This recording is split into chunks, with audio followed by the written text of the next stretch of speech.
Hello, everyone, and welcome back to the Rebellious Noise Pro Wrestling channel. My name is Scott, and we are here for quite a fun stream. I hope it is a live edition of SmackDown that we're going to be reviewing as it goes along, essentially, with a watch-along experience here. So we'll do that right after this. Welcome to the Rebellious Noise Pro Wrestling channel. On this channel, we bring you some great content from inside and outside of the squared circle. We will go through and offer some in-depth analysis of the biggest events of the year, as well as bringing you exclusive interviews with some of the industry's biggest names. There will also be live show reviews, in-depth features, and podcasts. So make sure you give that subscribe button a slam so you don't miss any of the action.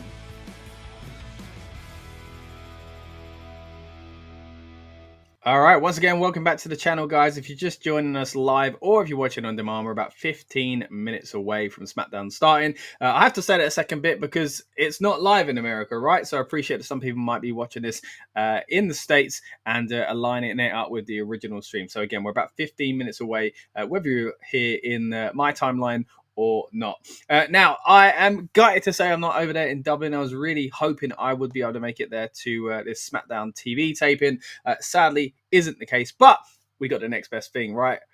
Instead of being there live, you're live with me here on the Rebellious Noise Pro Wrestling channel. And to celebrate the fact, I've even worn my SmackDown Live t-shirt. And you know what? I'm getting in the mood of a nice Guinness as well. Pretend I am in Dublin after all. Now, this is going to be a fun show.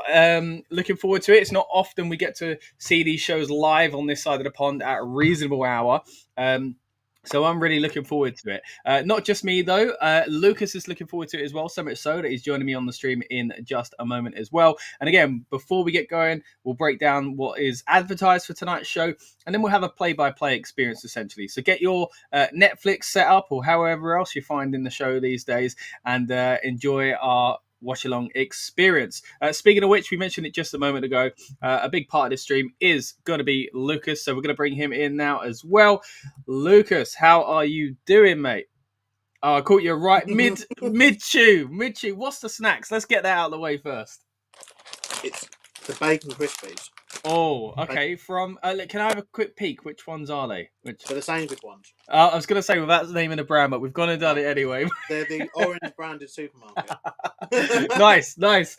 Yeah, big fan. Look, I've just rushed down the dinner to get on live as well. So hopefully I don't throw up on this stream. But I'm looking forward to it. As I say, I was gutted to not make it over to Dublin. Other kind of work commitments got in the way and stuff like that. But still, looking forward to the show itself. Love these international presentations, and it's the first time they've ever done TV from the Emerald Isle. So what are your thoughts on this, Lucas, as we are, just under 10 minutes away? Over 10 minutes, there we go. Yeah, 12 minutes, something. I think it's good. Obviously, it's always very good for us as a channel. Obviously, we're able to have a lot of channel engagement with you guys at a time which is much more suitable for us to be doing. But I think in general it sends a message that they are breaking the pattern from before, because for multiple years they had the TV would be in London in April with the tour, around the background of that, and then later on in the year they go up north for TV and London and the south will get the tour. But I think now it's showing we get a mixture of obviously PLEs, TV, and it seems like we're just on the regular schedule now. They have to schedule Raw and SmackDown, internationally quite regularly. I know at the moment it's probably a very sore topic, and it will be even more of a sore topic, obviously, next month for WrestlePalooza on the start of the ESPN deal in America. But we are getting a very, very good deal with this at the moment for the first time, potentially in forever. For British fans. Oh, you're getting in the mood, I see. Of course, I have to. That's what I should have got. Smart or free Guinness. Yeah, see, if we can't get there, we got to bring it to us, man. But for those of you who are old enough to remember the days of obviously things being on, Sky Sports and Sky Box Office, the pay-per-views, and then the weird BT TNT deal that went down. You know what? That feels like a fever dream, because I was literally thinking about, I think it was yesterday, and I was thinking about, I don't know, for some strange reason, the rights history in this country, and and I was like, TNT, yeah, that was a thing, right? And I was like, wait, how did that end? And then obviously now it's all in one place, thankfully for us. But I completely forgot that until recently. I think it didn't help that obviously the TNT deal is associated so much with the COVID era of WWE, because obviously the bulk of that, all that era existed on the TNT BT Sports deal, and it coincided with just a period of programming that's not very popular. However you want to dress it up, that roughness of 2019 into the COVID years, and then the fact that you came out and it was still a bit shaky for a little bit.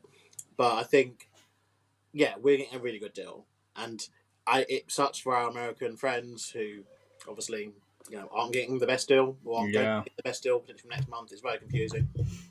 But good news, guys, if you are in Europe, you are able to watch on Netflix SmackDown Raw from Birmingham on Monday, which I think we'll be doing some stuff for as well. As that's obviously, as much as obviously Ireland is obviously still part of this part of Europe. Obviously Birmingham is part of England, so it will be a proper being in the technically you're not in the UK. It's not. That's a very controversial topic anyway. But you're right. I mean, look, there are friends from not far away, and it's still at a reasonable time, so we're going to enjoy it. And it's not just that. I mean, we've got, of course, Clash in Paris coming up soon, and then shows in France as far as Raw and SmackDown, I believe, as well. So, as you say, we'll be covering them in depth on this channel. Always good to get the opportunity to do this. And as you touched on already, we don't usually get to do that because of our time difference, essentially. But Christopher Leclerc's in the house, says 10 years ago today, Bayley and Sasha Banks had that great match at NXT TakeOver Brooklyn for the NXT Women's Championship on August 22nd, 2015. Wow, has it been 10 years already? Man, that was a great show. I remember those days fondly. But it's scary to think that's been 10 years and how much the wrestling scene's changed since then. For the better, I'd say. And that was the kind of catalyst of it. I think that kind of NXT bunch were doing incredible things, and it's kind of shown that really was kind of laying down the marker as far as women's division, and also just kind of the general scene for wrestling. So much sparked around that period. So be great to dive into that in further detail someday. But Christopher says as well, former WWE superstar Isla Dawn makes her AEW debut tomorrow on Collision. Is that true? Has that been announced then? I saw her posting something on Twitter. Wasn't it taped? Oh, is that the case? Okay. Cool. Well, good for her. Glad she's landing on her feet. I think she's a great talent. It was a real shame that she did get let go. But, hey, it's a big old roster. Speaking of roster, we were having a little bit of a conversation, weren't we, off air, about how they've got a show in Dublin, but seemingly don't have any of the Irish superstars because they're all from Monday Night Raw. Now, I wouldn't be surprised if someone got featured tonight, but I also wouldn't be surprised if no one got featured tonight. And we were talking about this again, just to kind of peek behind the curtain. It was Dan that brought it up in our group chat. Myself and Lucas were saying kind of along the same lines, it would seem that WWE is the show. So as much as we understand that using, a Spanish person in Spain or an English person in England is kind of a great thing to take advantage of, there was a time where that was never the case, and they were the attraction. Didn't matter if you had a hometown guy or girl. So it does feel a missed opportunity if they don't use any of them, especially being the first time they've had a TV show in Dublin. But if we do get anyone, who do you reckon it'd be? I don't know, because Sheamus is locked in with feud with Rusev, which is very much a Raw thing, as it obviously also involves Adam Pearce. Becky Lynch is currently in a feud with Natalia, also on Raw. They're all kind of locked in, aren't they, on people that are Raw? So I think, and other than some sort of weird Becky Lynch open invitational or something like that, I don't know what else they'd do, which could be the case. Yeah, I mean that's it's not a bad idea, to be honest. I think the only one that fits where they could character-wise at the moment just appear backstage or something, which would be a kind of counterintuitive, really. You'd better bring him out, would be Sheamus. I think Sheamus has got the kind of character at the moment where he's just happy-go-lucky, he shows up anywhere. Whereas Finn's got the Judgment Day attached to him. Lyra's kind of in a weird position on the card. She's not exactly, she hasn't been there long, let's say. And then Becky, would have to do something kind of heelish, really. So, but I'm not against it. It would be good to see either of them show up on the event. We do have something to quickly go over, though, as far as what is announced for tonight's show. John Cena is making his return to Friday Night SmackDown. He has been gone for a little while now, but he'll be making his appearance tonight on this Dublin edition of the Blue Brand. We're also going to see Melo Don't Miz against Motor City Machine Guns, and we will be seeing R-Truth going up against Aleister Black, which is a bit of a strange feud, but we'll get there. That's happening on tonight's show as well. We're also going to see Piper Niven face off against Charlotte Flair. Looking forward to having some chats about Charlotte Flair, by the way, Lucas, because I've kind of got a lot to say since watching the Unreal documentary, but we'll get there later on. This will be a nice little casual stream. We're also got the Street Profits going up against the MFTs here as well. So it's quite a stacked card for a SmackDown at least. Let's hope there's going to be a few surprises. Of course, there's going to be things that are unannounced anyway. But yeah, what do you think of what's been announced so far? Yeah, I mean, it follows on from a lot of feuds they're already doing. Obviously, I'm really, really actually pleased that they're moving the women's tag division. Oh, there we go. They're moving the women's tag division on to a new feud. I was really worried that they were going to go back to Judgment Day again. But obviously they're utilising the Secret Service, and you must imagine that there will be a women's tag team title match coming their way at some point. Yeah. Sure. I think that the SmackDown tag division in general is quite strong. And seeing the Street Profits in action, seeing Motor City Machine Guns in action, the MFTs do seem to be building towards the tag titles as well. Obviously, the Wyatts are they are the champions, but this actually brings me onto a problem that they tend to do quite a lot in the situation, is they haven't seemingly put anyone to face the Wyatts, but all the other teams are getting matches and getting TV time. And the problem is, the Wyatts are the champions. You know, they should be in a match or doing something, and maybe that is what happens here. You know, maybe they, so I could be eating my words very shortly, but I would say, especially in the company as we have at the moment, let's not forget people, please. I am gutted to not see Julie on the card. I don't know what's going on with that. I think she's missing, mate. We need to start putting posters up. What's going on with that belt? And then this was a fear I did have about them getting 2 women's mid-card belts. I did think I'd worry that one would basically be missing in action. But it is one of those things where I was watching Simon Miller the other day, actually. And something he was saying is, the brands do need to kind of learn from each other because, Raw has a really good women's division as a whole. In terms of, it's very layered. Like, you've got, obviously, the main event women, you've got lots of main event women. You've got the mid-card division with obviously Becky Lynch and the IC title doing really well, and they're getting time on TV and on PLE, and they're doing feuds. But then you look at SmackDown, and you're like, what is going on? Like, who is there for Tiffany Stratton to face? The only thing they have to do is go back to Nia Jax. That was 7 months ago. Yeah. Give Jay Cargill another rematch. Like, that's been 4 months now. Yeah. There's nothing new there. To the extent where they won't even put these people in front of the crowd because they just know it's going to get booed or it's not going to be received well. Or end up with awkward promos and stuff because you're basically admitting to your audience that there's nothing new for us to do in the division. But then, you flip-flop it to the tag division. The SmackDown tag division is lit. Like, they've had, the TLC match they had on SmackDown, obviously after WrestleMania, the recent... TLC they had obviously at SummerSlam. Oh, unbelievable. Very well received. Yeah. The fact that, like I say, tonight you're featuring multiple tag teams in spots on the card. But then you look at the Raw tag division, Jesus, it's barren. Yeah, it's like they can do one only. Yeah, it's they don't utilise them to the point where you had the Judgment Day as tag champions in a match not for the tag belts against not even a tag team on Raw. It doesn't make any sense. Yeah, what's the point? But yeah, look, there is overall some good things that are going on. And I think one of them will be what will go on with John Cena. And it'll be interesting seeing, obviously, we do see Drew McIntyre, Logan Paul, and or Cody as well. As there's a lot of stories that need telling, but obviously it does seem at the moment, is it Clash on 4 matches, I think? Is it 4? Yeah. Yeah. So I do fear are we getting the the awful 5 again. We get the 5-match card. Yeah. I'm hoping they announce 2 tonight. That will please me a lot, but I heavily doubt it.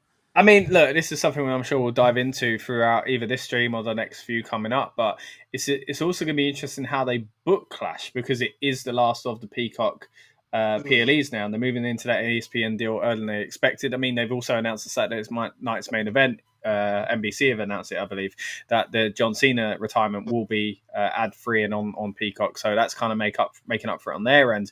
But that kind of makes me feel like they might just move into and do a casual kind of show with Paris, which I'm hoping is not the case. Whereas the Indianapolis WrestlePalooza is probably going to be massive because it will be the first one on this ESPN. It's going to be interesting to see how these kind of shows kind of weigh up against each other as well. We are about a minute away from SmackDown starting. Not even that, just a few seconds away, I should say, from SmackDown starting in Dublin. So keep your comments coming, guys, and keep us on your tablet or your phone or your second window on your computer, and let us know what you think of SmackDown here tonight. We'll be your play-by-play kind of analysis, if you will, just kind of breaking down what we see, what we think of the show. And of course, at the end of the show, we'll hit you with an instant reaction review as well. But let's get to some of these comments before SmackDown does officially start. It's got a graphic up on Netflix at the moment, and we are now heading into the signature, I believe. Yep, that's it. The Tudum has just hit for me. A few comments here from Christopher Leclerc again. Says, according to BollerSound.net, WWE has big plans for Roxanne Perez. I'm not surprised to hear that, Christopher. You know, myself and Lucas have spoken about her kind of rise in the early part of this year, of course, with Elimination Chamber and the Royal Rumble. It got a little bit quiet, weirdly enough, around WrestleMania season. But I think the last few months have told us that they definitely see big things for Roxanne Perez. So I wouldn't be surprised if that's the case. Christopher says, spoiler, Becky Nia Jax versus Tiffany and Jade Cargill on SmackDown. Okay, are we seeing news floating around online, Christopher? Where's that coming from? But that would be cool if we get to see Becky Lynch in her hometown, of course. I mean, you've got to be itching, Lucas. If you're one of these guys that are, from Dublin or just Irish in general, you've got to be kind of clawing at the door to say, find a way for me to be on the show. Yeah, but I mean, going back to the Unreal thing, obviously, we mentioned about Charlotte Flair and talk about her in due course. But someone who mentioned about this hometown thing was obviously Chelsea Green.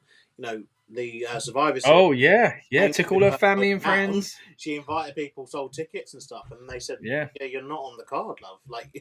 Not Logan Paul is there. Logan Paul, yeah. Just to confirm, guys, Logan Paul obviously is challenging John Cena next, or John Cena's next opponent. He is there in Dublin. So it looks like we will get probably a face-off or some sort of segment. Yeah, Street Profits there. The MFTs are in the house, of course. We know they're facing off against each other tonight. I don't know if this is true for anyone else, but do you just kind of know when they're in the UK? Like when they're not in America? Like instantly, this just looks like it's not America. Yeah. When they're outside of the States, you can tell like something about obviously the architecture and stuff like that. Obviously, you got Sigurd Hovis and Chelsea Green arriving at the moment. They're in huge ovation from the fans there. Very full. Great atmosphere. Yeah, I'm watching about sound, so okay. I've got subtitles on, so hopefully I can keep stuff up. I'm always a stickler when they start with the announcement like this. I think it's a really cool way to start a show. Same.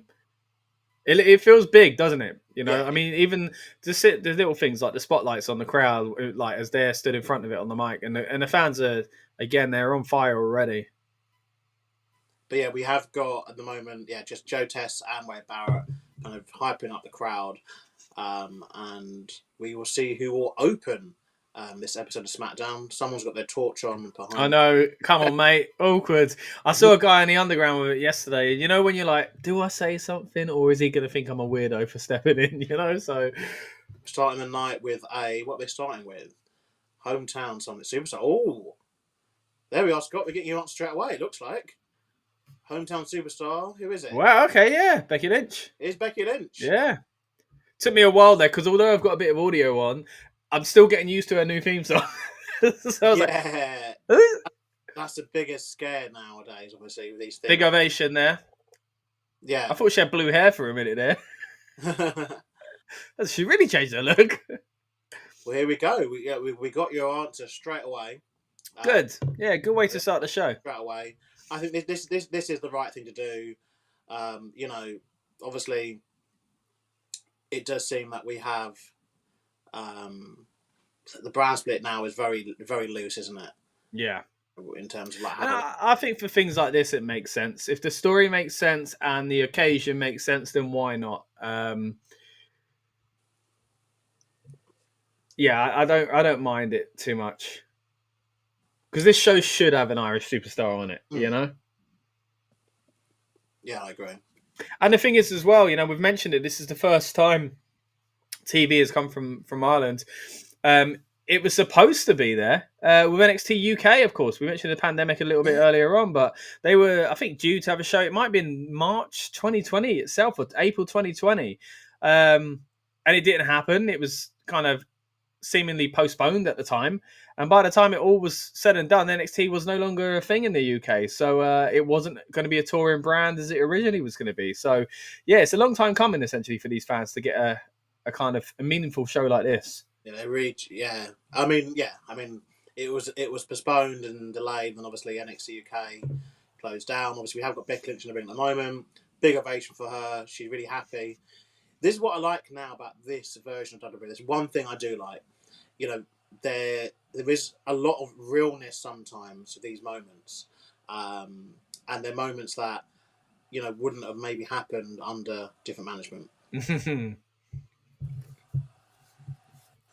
But it's interesting because obviously Becky Lynch's thing just changed. I think if it was her old thing still, I think she would have got a much bigger reaction. Yeah. I do think it was time to change. Well, it was time to change a long time ago. As much as I like the old music and the old presentation, it kind of felt right. But like you say, as a big moment like this, it would have been good to still have it. Look at us, lads. We're on the telly, she says. Well, it's interesting because I've been reading, doing an audio book recently. Quite fascinating.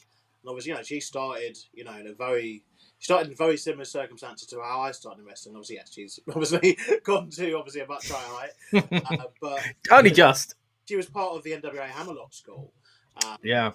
And, that was a school that then ended up becoming Dropkicks, DKW. So it's, she came from very humble beginnings, and so there is a lot of realness that she could put into her character, as and when. But obviously, it's always interesting because she at the moment, she obviously is portraying a villain.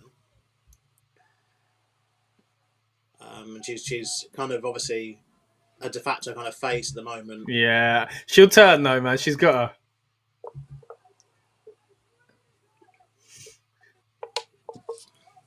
her. She said Randy Orton made eye contact with her when she was a fan.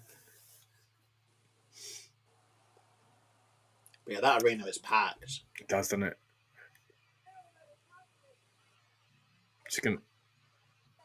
This is the turn, surely.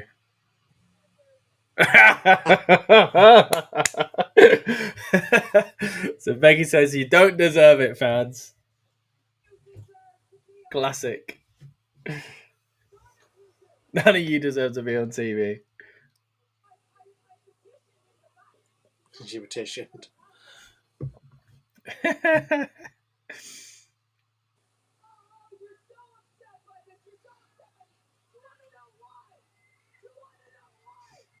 She cuts a very good promo, Becky Lynch, to be fair. She does, yeah. We want Lyra a chance. So that helps that the person she's been against for the last few months is also Irish and also from Dublin.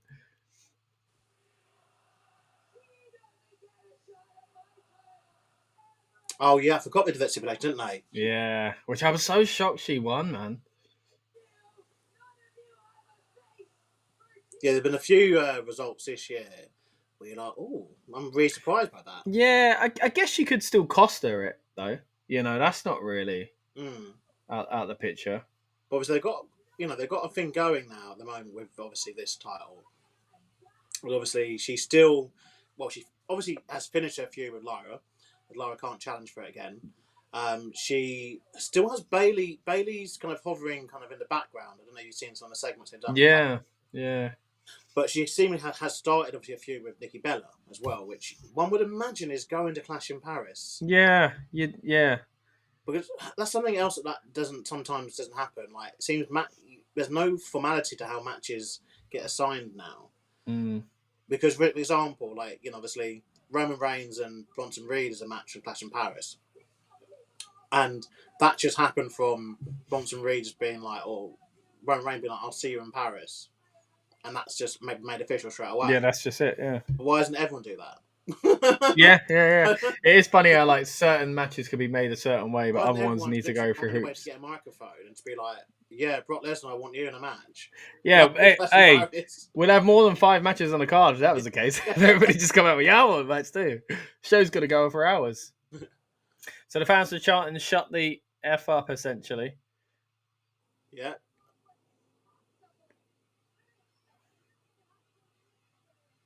So who's going to come out and stop this? If it is that tag match that Christopher mentioned, it was want Tiffany out. Yeah, so maybe later on it moves to the match and it starts with Tiffy time. I think out of if it is that match, I think Tiffany would get a better reception than Jade. Yeah, I wouldn't send Jade out. It's very hard. If it is that match, you're talking about two very green women. But also, it'd be very interesting, obviously, if it is Becky team with Nia, because the history they've obviously had there. And yeah, she turned into Nia is the man around that. Responsible for half of Becky's success.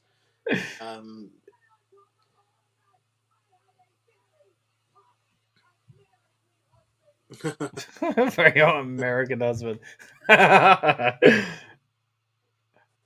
Nice dig at all the Irish men who weren't good enough. Yeah, she's brilliant on the mic, man.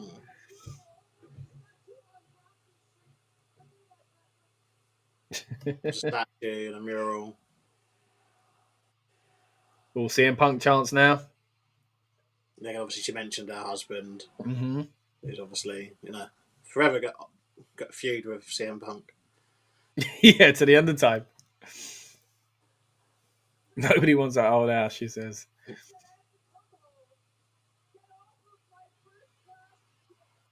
See, I like this. I like being like, I'm too good for you guys now. I know everybody does it in their towns, but like, we've not seen it before. With, there's a way that she does it, which is much different. Yeah.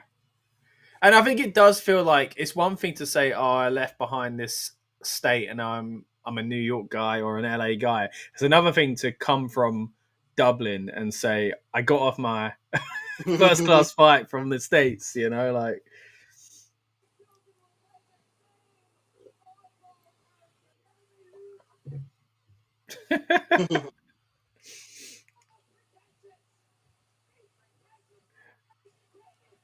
Dissing all the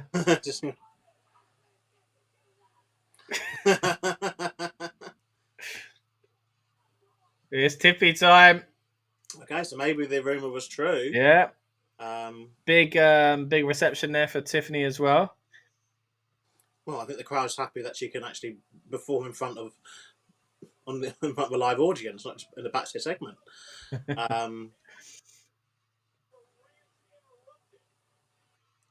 So the only thing is now they do this as a tag match. They just long these promos out so much. Yeah, if they're going to then give Tiffany a mic and she's going to talk and Nia's going to interrupt. That's the thing at this stage. Like, it's really entertaining. But how long do we spread this segment, right? Yeah, we're 12 minutes into SmackDown. Hey, I've liked what I've seen so far, but it's probably not all going to be like this in the segment. If it gets to the 4 people coming out, it will take might be a bit of a slog.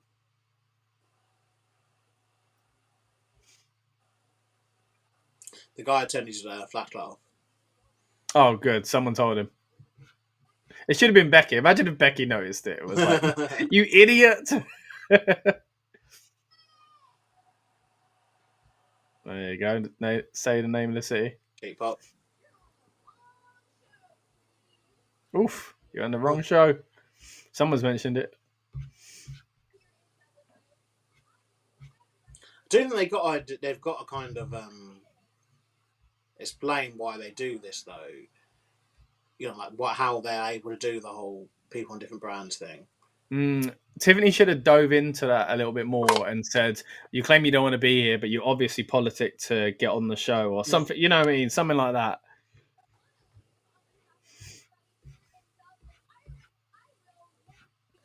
There you go. She says Dublin Island 3 times there, mate. Yeah. Oh, here we go, Nia Jax. Yeah. So well, it looks like Christopher, you may be right. Yeah, Christopher, you got it, mate. I went to WWE's Twitter page or X just to see if they had announced it, but they haven't. So yeah, Christopher's got the sources, mate.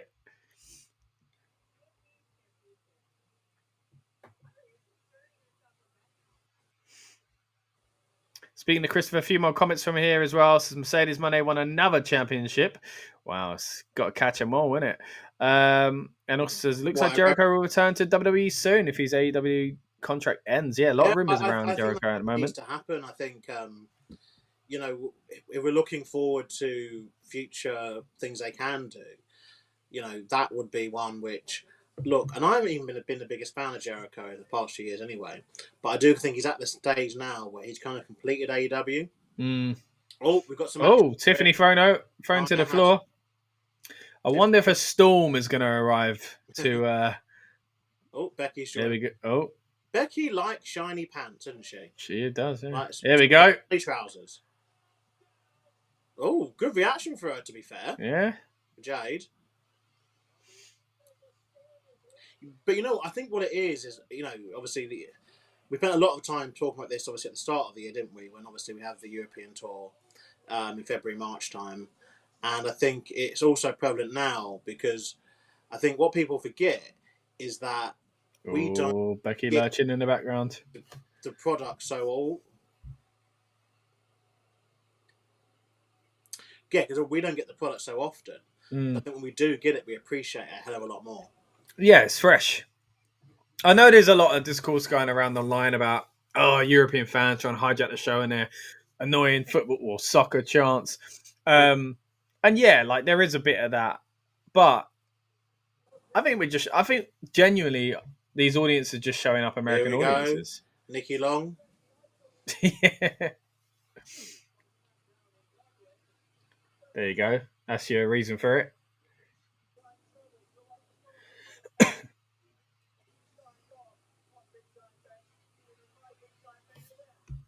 Big time main event.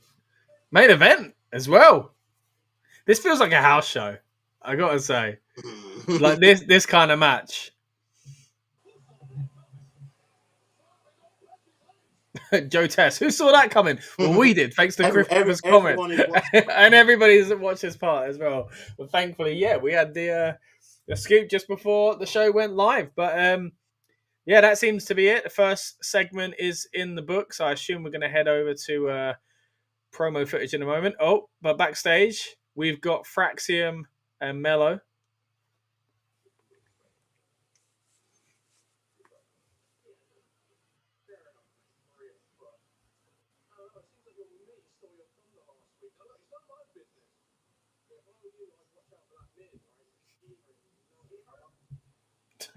Oh.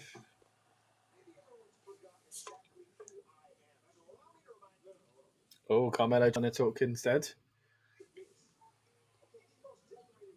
Oh, is that the tag team champions in the background? They love this shot, don't they? Oh, yeah. I've got the tag team champions of Wyatt Six, or two of them, in the background of this promo. Carmelo really bigging up the Miz's career. I mean, obviously, there's a turn coming. Yeah, it's just a case of who would on who. But I think it should be used as a catalyst for getting Carmelo Hayes over to the next level. So I'd have Carmelo turn. I think that you could do it either way, but I think Carmelo as a villain would be the way to go. Do you think? I reckon the Wyatts are going to take out Fraxium. What, in this match? Well, like backstage. But here we do have Miz making his entrance. Yeah. I mean, I'm surprised you think Carmelo's going to run as the heel after this. I do feel like they're just setting him up to, because he's not had the greatest time on the main roster. Yeah. And it's baffling in a way because he was doing so well in NXT.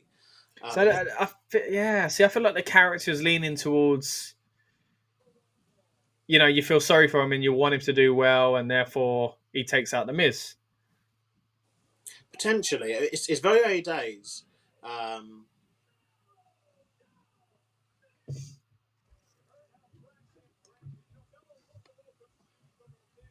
The thing with the Miz as well, I guess, he is that kind of person that people are happy to boo, aren't they? Yeah, we say it all the time, but he plays his role perfectly. I saw an interview of him, not an interview, he was hosting, is it the Rich Eisen show?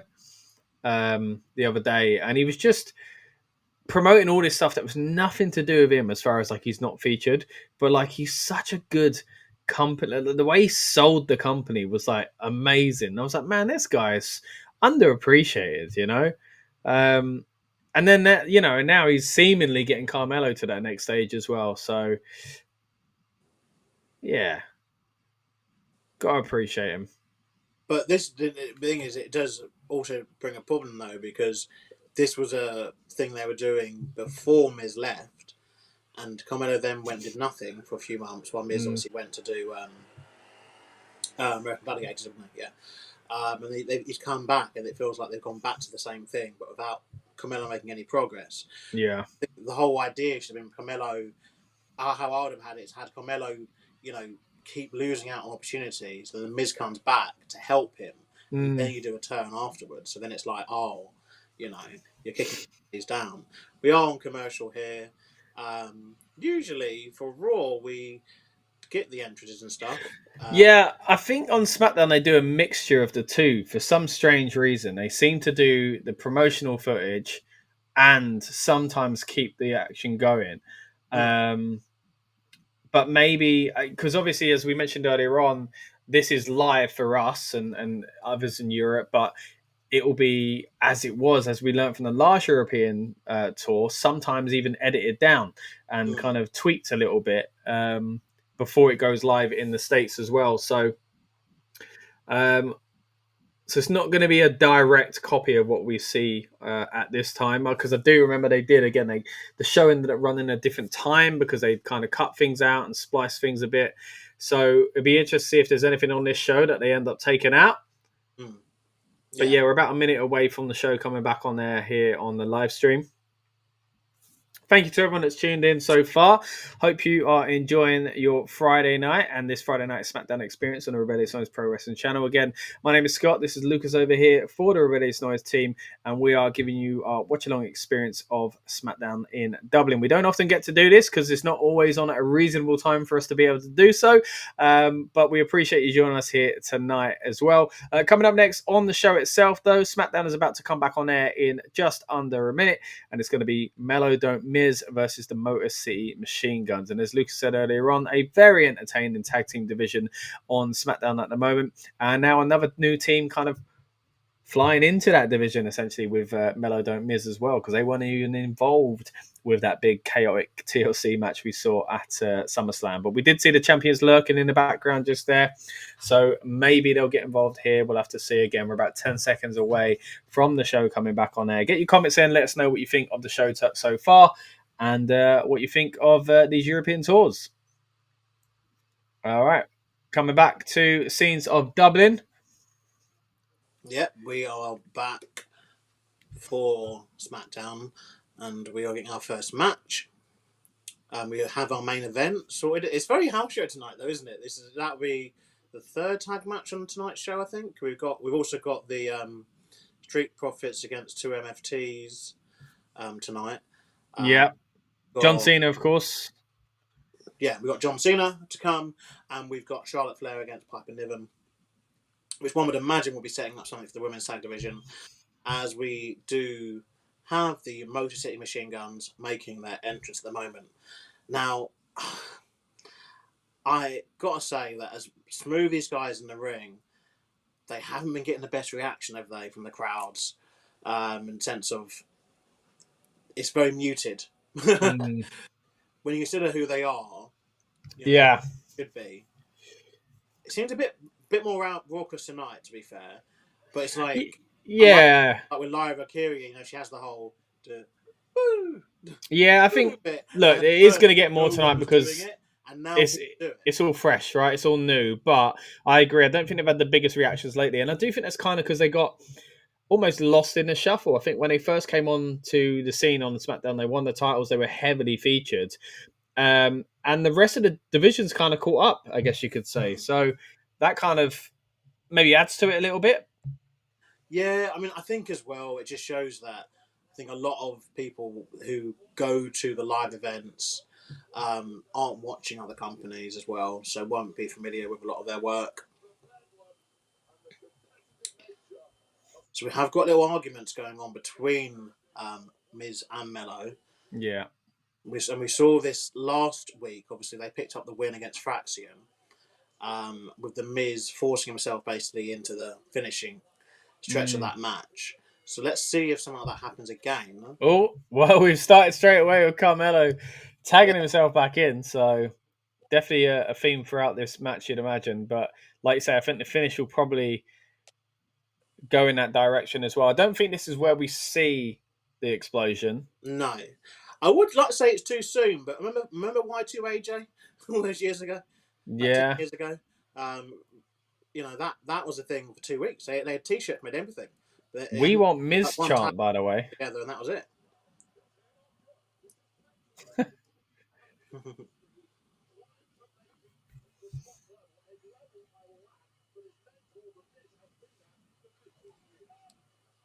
But the crowd do seem quite loud still.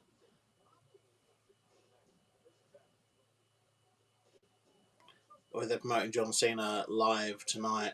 And the other Street Profits. Oh, they've confirmed it's JC Mateo and Tonga Loa are the two that will be representing the MFTs. Huge cheer for Miz getting involved there. See, this is why you don't do that explosion of the team tonight, because if it is Mello being the babyface, it will not go down well because the fans are clearly massively behind the Miz. Oh, we had another tag there. Yeah. And I like that, the experience of Motor Machine Guns there. You see how they knew the tag had happened. Yeah. Made sure it didn't affect him. Because I think it's bonkers, because I don't know how you do this as well, but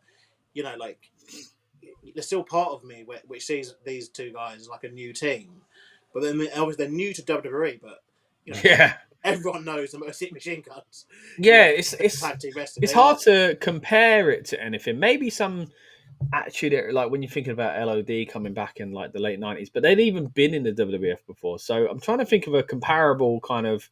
I mean, yeah, we got AJ somewhat late in his career. I mean, he's been there 10 years into WWE, but yeah, a team that are so well established, you don't really get that anymore, where they come into WWE at this stage of their career. Well, no, I mean, because you had the American Wolves, didn't you? Like they came in to NXT, I believe. It did a couple of matches of NXT. Yeah, I forgot all about that. Yeah, wow. And obviously, it wasn't successful for whatever reason. But yeah, you don't get it. Usually they snap up teams very, very early on, don't they?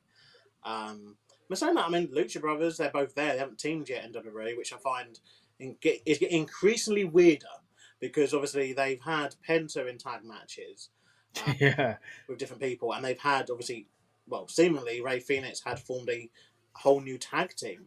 Yeah, went for the titles and everything. Yeah, exactly. So it's very odd that when they do that, but yeah, you could argue the Lucha Brothers, if they do, well, it's like when they do form to become a tag team in this company, then that'll be one where you're like, yeah, they've had a lot of success outside WWE, obviously, including obviously at AEW, which will, again, I think will become more and more interesting. Because another two, obviously we were talking earlier about Chris Jericho, but another two that are on this list of potentially making the leap are the Guns, when they're contracted, Colton and Austin, I believe. That'd be because again, they would be two where they'd very much had all their success, haven't they, inside AEW? Yeah. By the way, we are currently on a break, so our question's been answered already, Lucas, because I didn't even realize it was a break, but we've got one of those breaks on Netflix where the match is continuing. And it's a shame this is a break because it's not going to show those watching later on in the States how over the Miz is at the moment because the fans cannot stop chanting for him, and he's getting huge cheers when he's getting tagged in and this boos is when he's tagged out. You could argue, though, for why you do need to sometimes go for live events in person because all this stuff, like you say, gets chopped. Because something which WTV has always been famous for is the fact that the adverts happen during the villain's offense. Yeah. We're back on the air now, by the way, so and Miz has tagged himself back in. You, within 60 seconds, we're going to get a hot tag. Maybe even within 10 seconds. Yep, there we go. What do you know, eh? In comes Chris Sabin. Speaking of tag teams, Christopher Leclerc in the comments says happy 40th birthday to Jimmy and Jay Uso. Shout out to the Usos, one of the greatest to ever do it.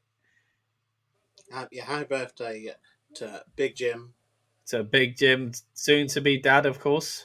Congratulations.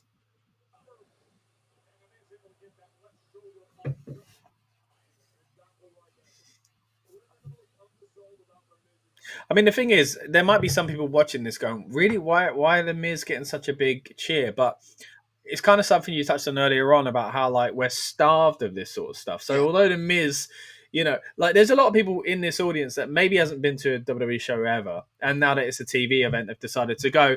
Or there's a lot of people that have been to WWE shows, but they realised their voice wasn't really heard because it wasn't on TV. And have for years appreciated the Miz. This might not be Miz cashing in the Money in the Bank back in the day. There you go. Is that a pin? Oh, nice. Mello breaks it up. But this is kind of been bubbling for these fans for years. Do you know what I mean? So they want to show appreciation to these guys that... Bubbling in Dublin, that's it. They want to show appreciation to these guys that maybe not necessarily being used massively these days, but... That's so... Every time. That is so smooth. Yeah, so smooth. Genuinely. You know, I still maintain to this day that for me... The Rockers were the most in-sync team of all time. Like, everything they did was thing. But I think TNA chant. I think Machine Guns might be like the smoothest, like in terms of like consistency-wise. Like every single time they set someone up for a double team maneuver, it looks exactly the same. Yeah. You know, obviously, when you do stuff on the game, like on the 2K games, that's literally them. Like they're able to do that so smooth every single time.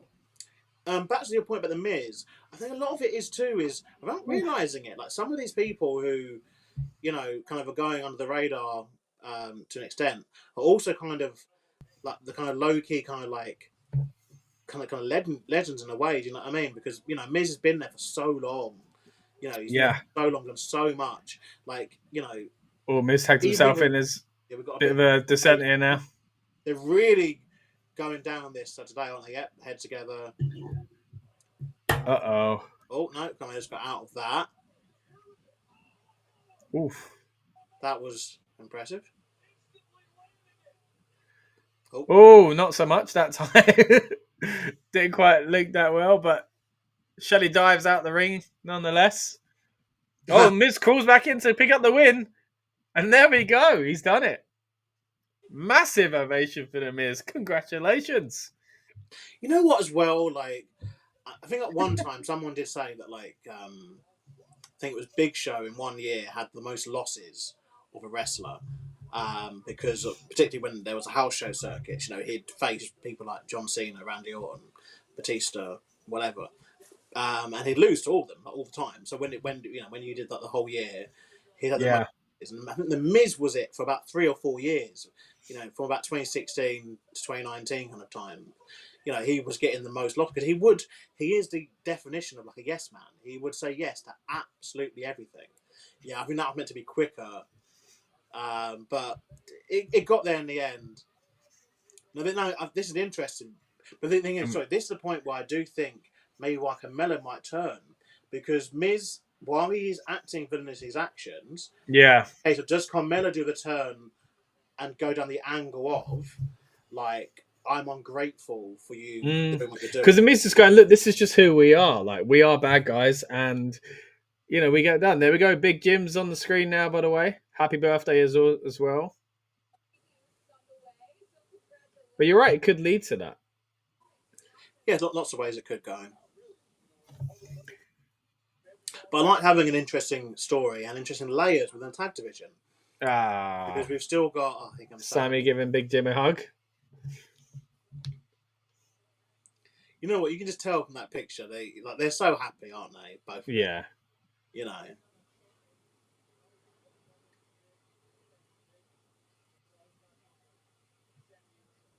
That's a lovely comment. He's always got an uncle with Sammy Uso. They went for the handshake, but Solo's ruined it.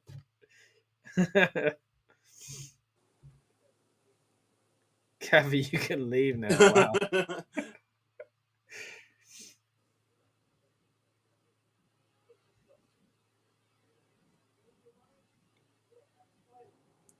But it does get at what point though is Jimmy move on from feuding with his brother? Solo says when the day becomes, it'll have plenty of opportunities to join the MFCs.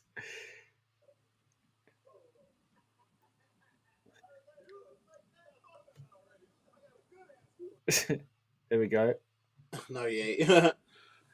The only thing I can think of they could do is similar to when Daniel Bryan joined the Wyatts, like do the match where obviously have Jimmy go into the MFTs as like, under protest essentially.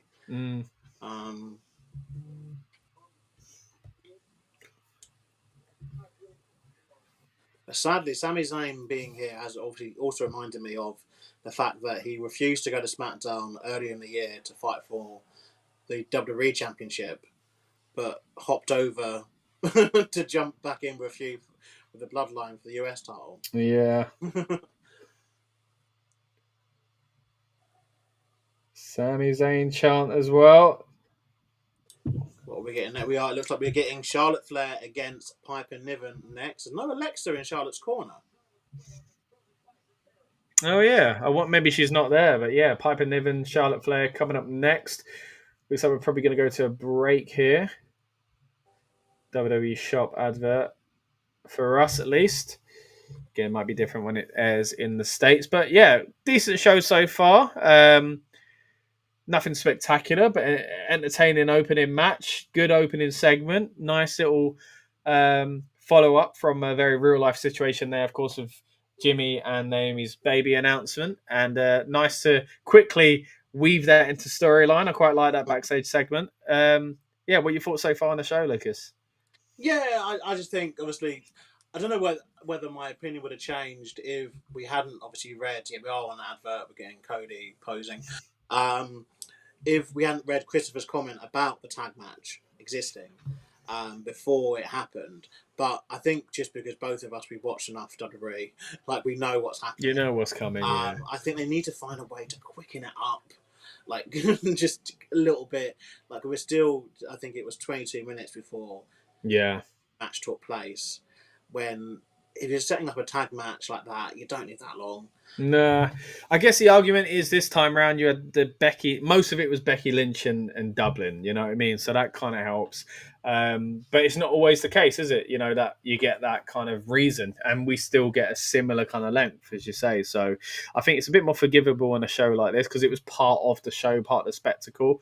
But that formula ultimately plays into it at the end. So, and I am surprised it's the main event, I've got to say, and that does feel a little house showish, just because, and it's no disrespect to anyone in the match, but it doesn't benefit story, does it? Like, it's not. Well, I guess the only story it's going to benefit and maybe catapult a little bit is the SmackDown Women's Championship, because which feels a bit lost, as you said earlier. It's been a bit lost. I mean, not Julia. No one is that, I don't think. Not as bad as that. But yeah, the only thing I can think of is that they basically assessed they need to get that title back in somewhat direction. Like, where are we going with it? Because I don't know. It's weird to know. Like, will they force a match onto Clash, or will they wait for obviously WrestlePalooza? For this, because if you're going to do something for Clash, you've only got like a week to do a feud. Yeah. Whereas obviously WrestlePalooza gives you at least a few weeks. I don't know if you saw today with some of the ticket prices that were published for that. No. Yeah. Crazy, I'm guessing. They're on crazy. Yeah. They're looking at, $5 or $6 to sit floor seats. The 100 level was $1,000. For a show, it's crazy. For a show that's just been announced. Yeah. And it ain't like, WrestlePalooza being an old ECW name. It's not like it's, oh, wow, like they can promote this so quickly because, everybody remembers WrestlePalooza and we're going to play into the history of ECW. That's not the case with this show. It's literally an excuse to counteract AEW programming and shove Brock versus John Cena into the main event. And look, I think it's going to be a fun show. But that's outrageous, essentially. Prices. Yeah, I think as well with that, it's a case of how forced it now kind of feels, because you had obviously Paul Heyman on Raw doing the promo and mentioning a couple of ECW names, then obviously having the Extreme Rules main event in Philly, and then look, but now we're just announcing the next day casually. Yeah. ECW show. Oh, and also NXT were also, they mentioned they had a street fight at the start, and they mentioned several. So maybe there will be a kind of ECW flavour to it. I think it'd be nice to. I mean, because something I think they did well. I think was it for Bad Blood when they invited. I mean, like the people the respect they show some of the rest of the audience. I think yeah, I like that. Something nice main event. They've done it. Kind of acknowledge, like it wasn't an ECW thing, and I'm trying to think what I'm looking now what matches happened at WrestlePaloozas. Speaking of matches at the moment, we've got Charlotte Flair making her way to the ring to face off against the Secret Harvest member of Piper Niven. Doesn't seem like this is there. Unless it's a surprise save, music hits, something like that. Let's think. So yeah, main event wise, I think you could even have. No, you know what's scary, and it does make you realize how young wrestlers die. Is dead. I'm looking at the main events of the WrestlePaloozas that happened. So WrestlePalooza took place between 95 and 2000. Didn't happen in 1999 or 1996. But I believe the only people you could utilise would be the Dudley Boys. Yeah. If they find Perry Saturn. Yeah, he seems to go off the rails every now and then, yeah. Al Snow. Oh, nice, yeah. I believe Shane Douglas is still kind of persona non grata, isn't he? And yeah, I don't think he'd be accepting any kind of... There's a lot of problems with him. Tommy Dreamer. Yeah. Sandman. Steve Corino, actually. Rhino. Tajiri. Yeah, okay, there's a handful of people that you could use. Okay, yeah. It'd be nice to have them. Corino was working with WWE, wasn't he? He was he an agent for a bit? Or an agent, something, wasn't he? Yeah. I ain't seen him for a while actually, so I wonder if he's still working there. But yeah, a lot of those names tend to be the names that WWE kind of wheel out for ECW related content anyway, so it shouldn't be too much of an ask. Yeah, apparently he's still a producer in NXT. Okay, NXT then, yeah. NXT, yeah. So he's a producer, so yeah, might be why we don't see him as much. Yeah. But we are talking about guys, who really paved the way for, the industry as we know it. But it's a very interesting choice of that, and we will get and touch upon WrestlePalooza probably more. Well, I guess depends kind of what happens.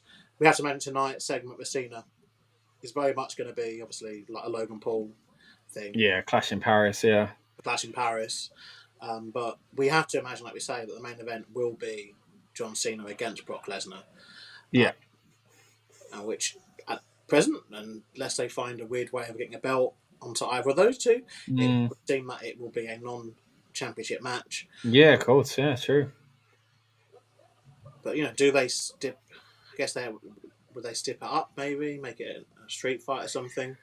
Yeah, I don't want to be like, they have to because it doesn't have a belt because they are two big names. But it's kind of, we've seen that before. But then you could also argue, yeah, but it's the last time. So I got a feeling that they will make it a really kind of big kind of fight feel card, essentially, because of what they're going up against. I mean, it's not just a regular AEW show either. It's one of their bigger shows of the year. So I do think they're going to pad out all the stops. It's the first time they're on ESPN, as we mentioned. So it'll be interesting to see how they start building towards it once Clash is out of the way.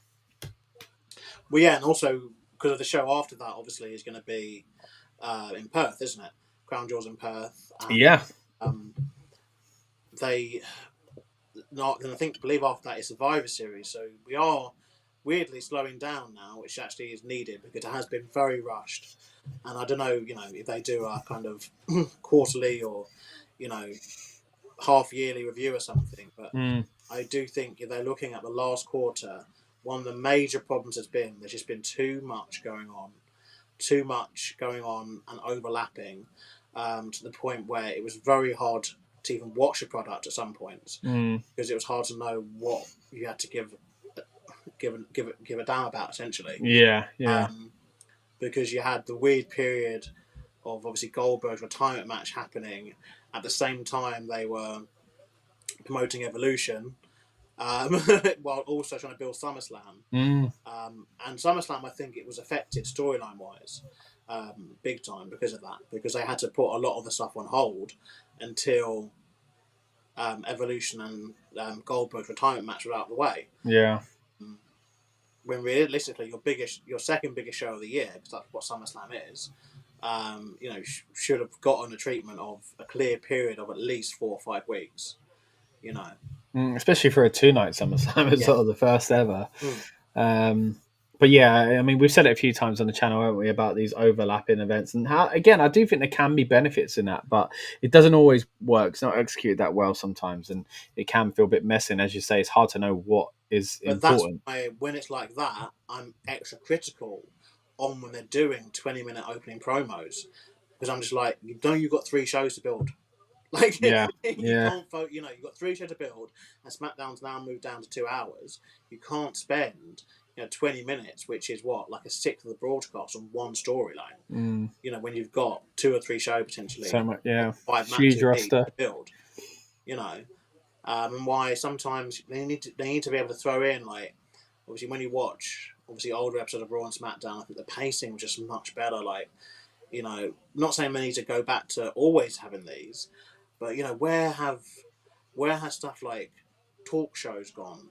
Where has stuff like just the short matches, like the like stuff like the Martial Art Challenge, for example. Like, it was a nice simple segment. Yeah, to break up the event.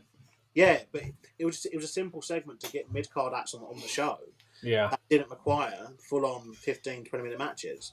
It was just like, okay, he makes his entrance, do a little promo. Someone comes out, says they can break the master lock. They can't. Move on. Yeah, like, done. All these bits they used to do.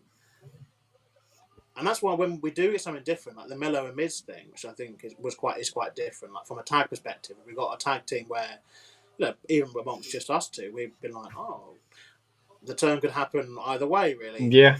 It keeps you watching and it keeps you interested.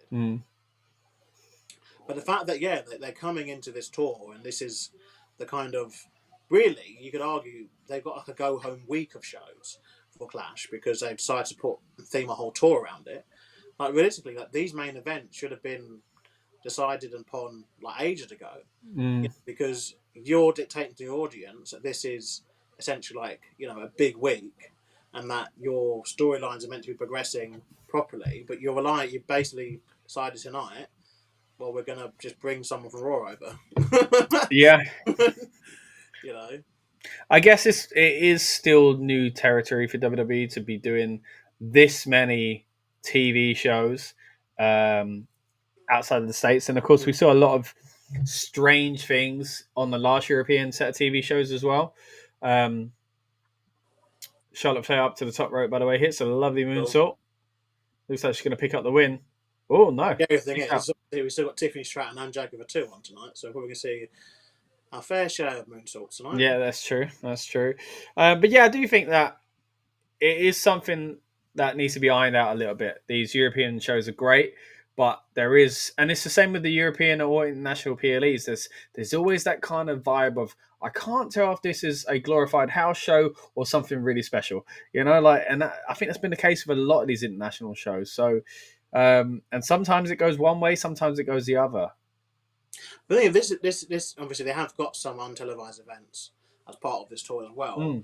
I think Leeds, Newcastle, Liverpool. I want to say. It's not the what north anyway. Yeah, no London, that's for sure. I'm assuming then they're flying out of Liverpool. Oof. Chelsea Green just rakes the face of Charlotte Flair there. We've got no Alexa at all. Let's see. If be a nice surprise if she did show up. Because that. Oh, wow, lovely Michinoku driver there, and that's it. Piper wins. Has just pinned Charlotte Flair. Now this kind of feels like it's playing into. I mean, it might just be a schedule thing, right? Alexa could make it, but it doesn't help when their character is already like, we don't really know if we're getting on. We're not mates, but we're a good team. But I guess it could still be fixed by next week, her showing up and being there for Charlotte then, you know? But as a character, like Charlotte, you'd be like, where was you then? She's on the tour. So she's over there. Oh, yeah. Okay. So why have they not... So they've purposely not done it then? Oh, Julia. Wow. There we go. So we don't have Alexa Bliss, but we do have a MIA back in action.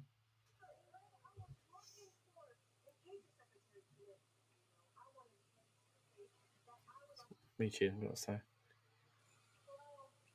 I can see Michin winning this.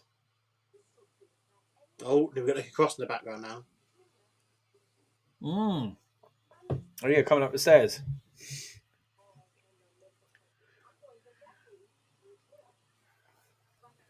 Oh, and then she goes back down the stairs.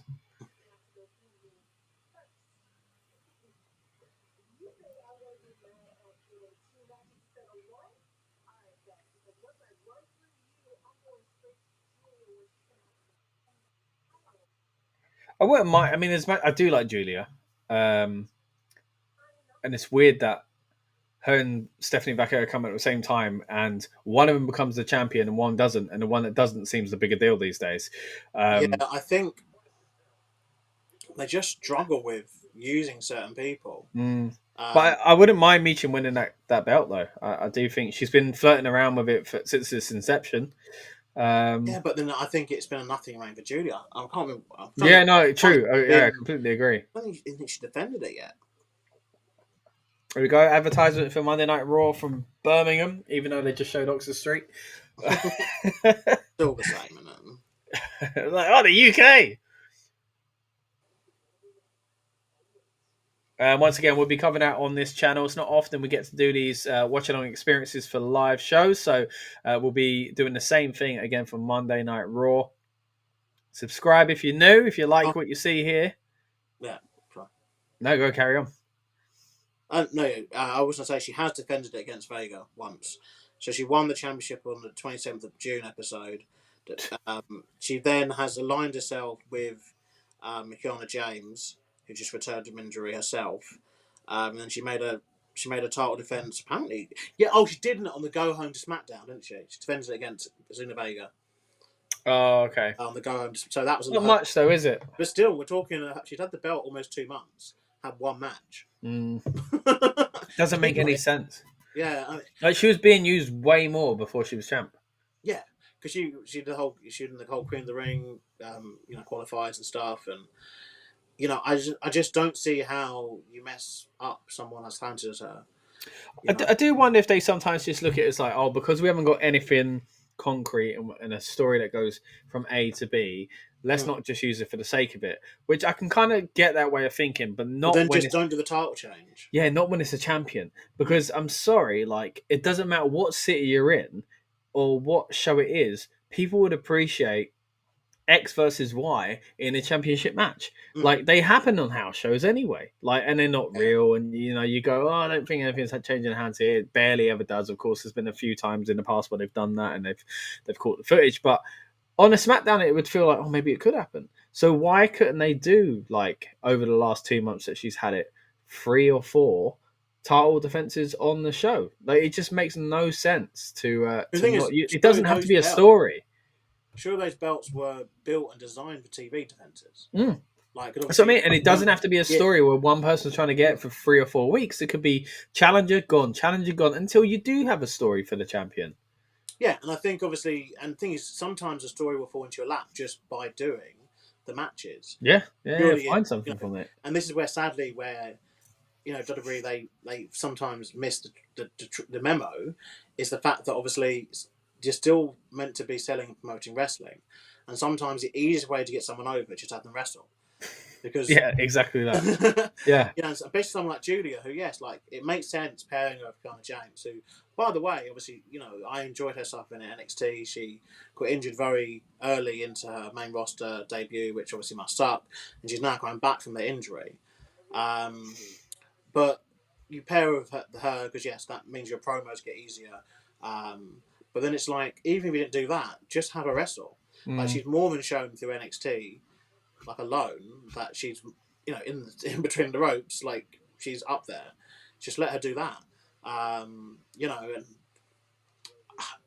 I'm gonna say something which might be a bit unpopular with some people, but I think potentially bring back the enhancement talents for someone like Julia, because again, she didn't. It is hard because on the main roster, like it feels like there's not really a lot of the full guys, but you could easily have like Julia just going through like local competitors across. Yeah, because I mean, that could be their concern that if they keep having title matches, then 4 in the last 2 months, right? Let's say that's 4 people that have lost. But then look, if they had a match that be losing anyway, it's no shame to lose to the champion. It makes the title mean more, it makes the champion look more credible, and that character can go away and come back stronger, But if you really can't do it with anyone because they're worried about someone's position on the roster, then maybe not even necessarily enhancement talents, just lower down women on the card, just somewhat, again, somewhat in the vein of enhancement talents, but the ones that stick around all the time, your Brooklyn Brawlers, that kind of character, there'd be no harm in something like that.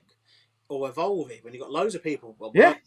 So they're not ready yet, but they gave off a good fight, Look, we are back on air. John Cena's music has hit. Oh, got the Black Titantron. And here comes the colour. And of course it's green because he's now, well, as he's continued to do, even on his heel run, wearing the country's colours or city's colours as well. They're singing well. Yeah. Now it's tough to, and we won't do it too much here because we've got plenty of streams coming up over the next few weeks, and we didn't even get into the Charlotte stuff I wanted to mention. But again, we got plenty of opportunity. But it's tough looking at Cena and not thinking, I'm glad we're back here, but what a mess.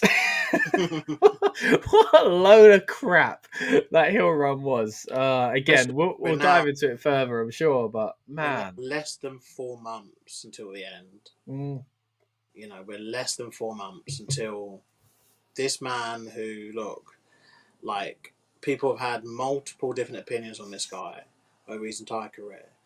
And there was a very large section of the internet wrestling community who hated this man for a number of years. Oh, there's a Cena greater than Guinness sign there. I'm not sure about that, guys, but but yeah, no, I agree. We're less than 4 months until this guy. Yeah, look, I was one of them. I was a big fan of Cena in the early days. I've said it a few times on this channel, and then I had a very long time where I wanted anything but Cena. But it became this kind of appreciated nostalgia act that I've really enjoyed. I was very excited about the heel turn. Didn't work out the way it was, but as you say, we're looking at it now. He's got a few months left. We've just got to enjoy what we've got, right? We're going to have to someday, look back and go, man, what a waste those months were. But at the moment, we've got to just get on with it and enjoy having him, I think it's just one of those like things they felt they had to do to say they've done it. Like I think if we had done the whole year as a babyface, there'd still be the whole, what if? But sometimes you need the what ifs. Yeah, but I'll still say the term was worth it. The term was great. The term was really entertaining. It's just everything that came from it. But he's still interesting enough getting the introduction from ringside as well as a babyface. So some things haven't changed from his heel run. A few comments here from Raquel Rodriguez fan Guy Man, who says, "But Jericho is getting old," in reference to our conversation earlier on from Christopher Leclerc's comment about Jericho. The young tag team of the Usos now 40. You know? True. What is old these days in wrestling? I think he's got some stuff to do in WWE. I don't think as much stuff as he did in AEW, but I do think there's still value in Chris Jericho. Why is Becky Lynch's home country cheering Tiffany Stratton? It doesn't make sense. Now, of course, we saw that in the opening segment. Well, it's just because she's a good guy, right? And she come out to defend the country, weirdly enough, because Becky turned on them. Logan Paul's now making his way to the ring before Cena even gets to say something, so that's always going to go down well for a heel babyface dynamic. But that's kind of what we saw again in that opening segment. The whole idea was that Becky came out and played up to the fans to get that out of the way, get that out of their system, and then turned on the fans. So they've got to do something like that, right? Gestures. Oh, someone's happy they got a handshake from him, though. You can tell you're in the UK. You've got some... Well, not the UK, remember? You said that. Come on. We're in Ireland. We're near the UK. Is Logan Paul like one of a handful of people who you could just never turn babyface? No, I mean, to be fair, credit where it's due.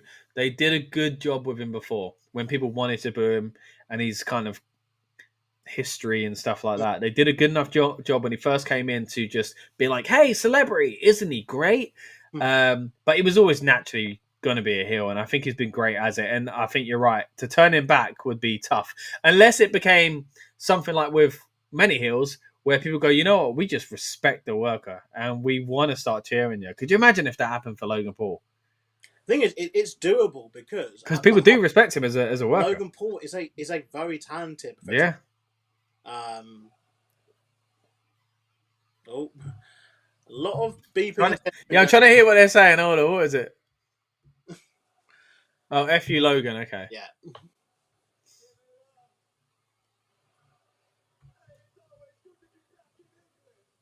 Oh, always good to be back in England, he says. Oof.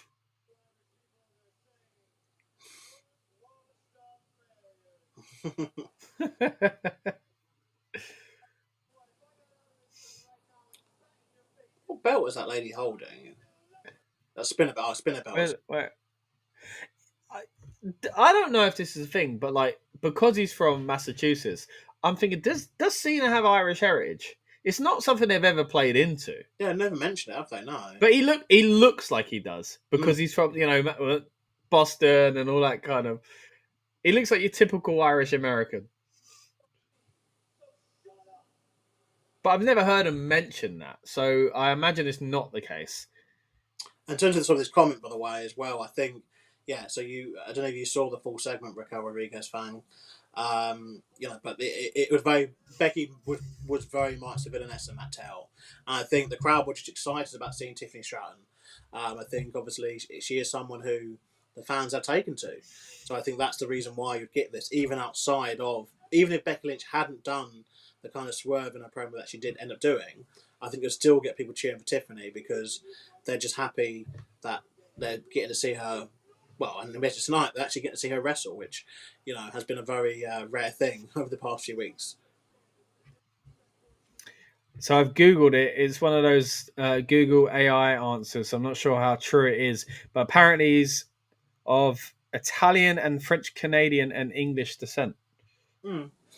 Yeah, I see that. I see some Brit in him.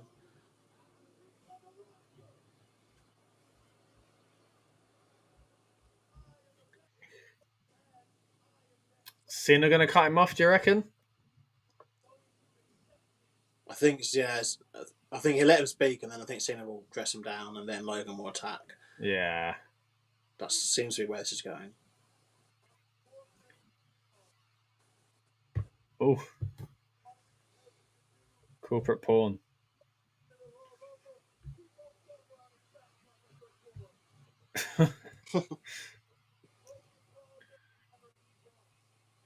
I think Logan's always been good on the mic as well, but I think he is getting better.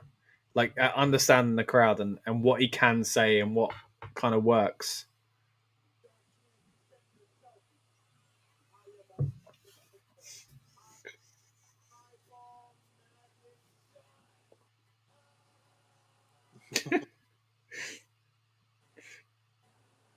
Gonna burst a blood vessel there.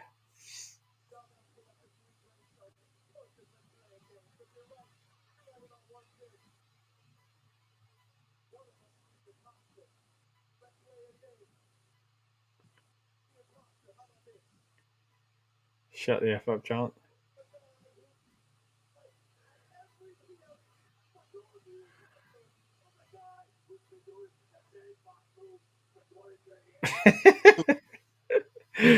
So Logan says, the guy that's been basically amazing at all the PLEs, but the guy's been doing 5 matches, 25 years.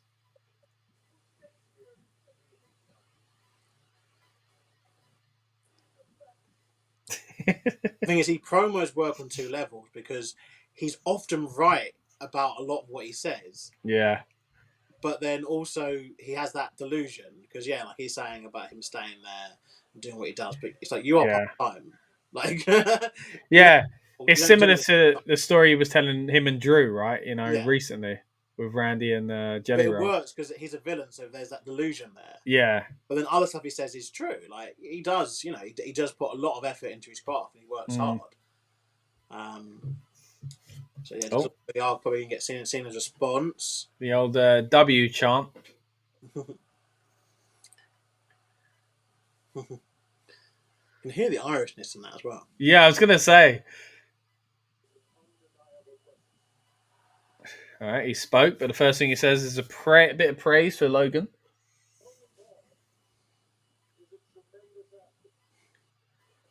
Ooh, boos for a tremendous athlete. Future WWE champion. Oof. WrestleMania main event. Can you see it, Lucas? I could. Yeah. Cena says those are things he believes to be true, but they make him upset.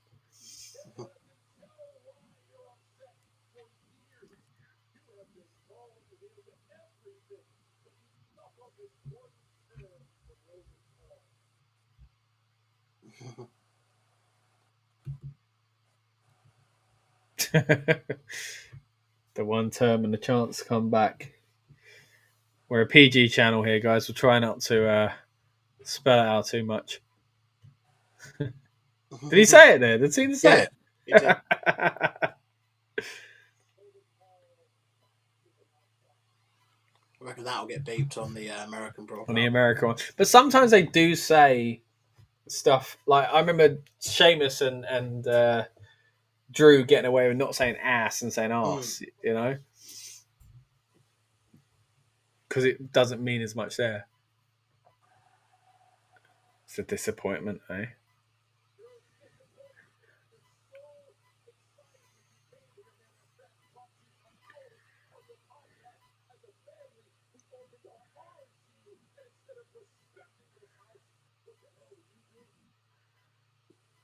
Oh, where's it going?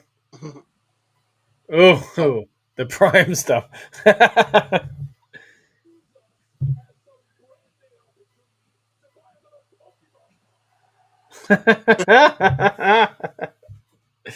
It's funny, isn't it? Like you say, like these things are true, but you can reframe it however you want this story, like Cena can come out here and say that sort of stuff.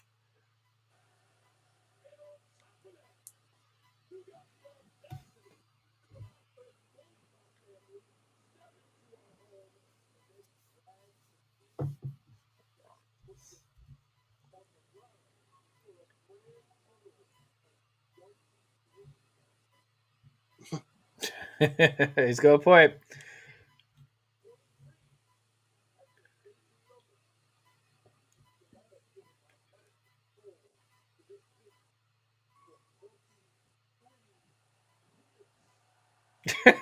Logan Roney's eyes.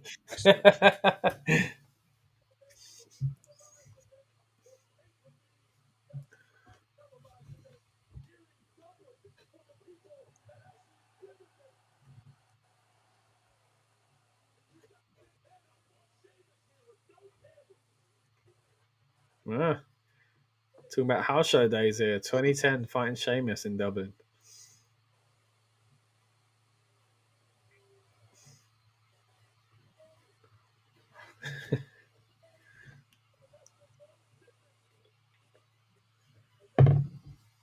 This feud definitely needed this segment. Oh, somewhere an AEW shirt on the staircase. Oh, yeah. They got that camera straight away.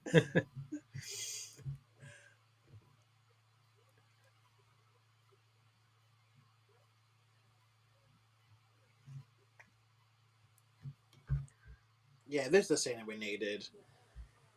Yeah. Just feels right, doesn't it? Yeah. It could have been. It could have been better. This was coming eventually anyway.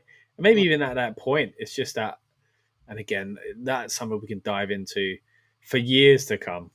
Yeah, I think this entire last year of Cena will be something we talk about in wrestling for forever. I think it's down history as because people announce retirement matches.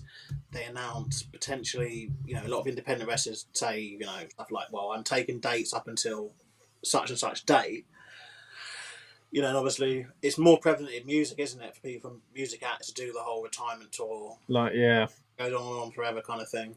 But in wrestling, we've not had someone go, look, I'm not going to wrestle a match after next year. I'm going to have X amount, and be so open with it as well. I'm going to have X amount of dates. I'm going to do X amount of matches. My last match will be that. You know what I mean? Like, we've not had this before. Yeah. Yeah, so that itself was new. Title reign into it, a heel turn, a face turn. Technically, he's big showed us in the last year, isn't it? Yeah.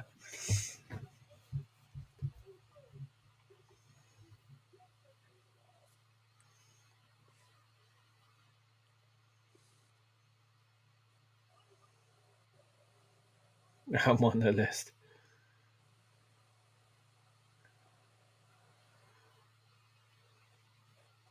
AJ Styles and Logan Sucks chant going on at once. Thing is, AJ's one that Cena doesn't need to face, I think, in this tour.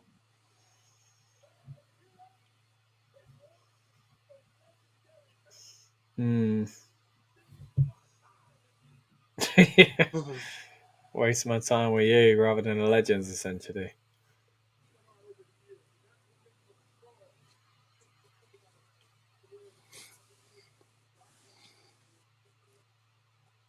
Yeah, they got to find a way to do AJ and Cena again. Yeah, but at the same time, I think it's lent too because of the chunk taken up by the heel turn. It's lent too heavily on the rematches. There's not really been many kind of new. I mean, this is new. He's mentioned Jacob Fatu there. Will we get it? If we do, it's probably going to have to be a random show of respect on SmackDown rather than a story, because Jacob's a good guy.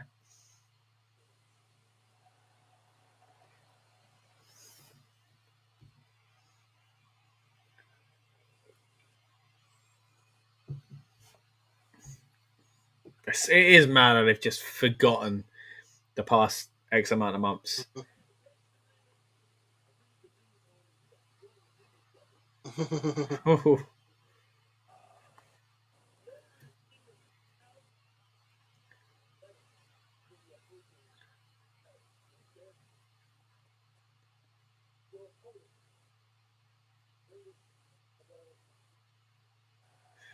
Bigging himself up there.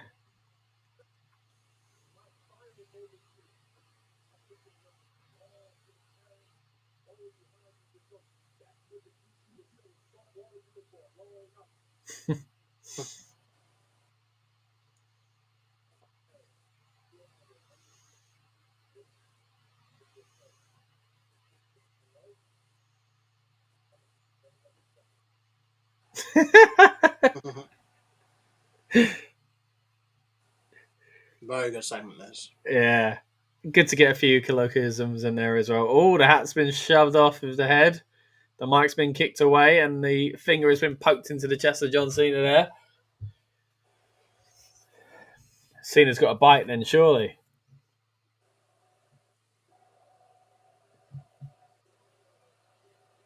Yeah, there we go. Oh, bit of an awkward fall. What for? For a legend of the game and a guy who seems to be taking it like a duck to water, that was a very sloppy fall into one of the simplest move setups you could see. But I appreciated the effort nonetheless.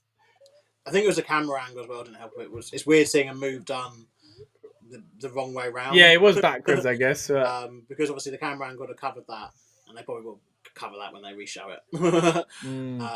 But yeah, I mean, I thought that was a brilliant segment. Yeah, it's good. Down though, you shouldn't be standing up. Yeah, good. Yes, yeah, he's getting up too quick. Somebody tell him chill out a bit. Yeah, I think that was a very good segment. It's what this feud needed. Yeah, we kind of know this is the thing now though. We know this is a stopgap until Brock and Cena, and they're gonna have to do their best to make for an entertaining match as possible at Clash, because we know what's coming next. And we know it's not gonna continue after this. Yeah, true. I hope it will be entertaining. Cargill and Tiffany Stratton.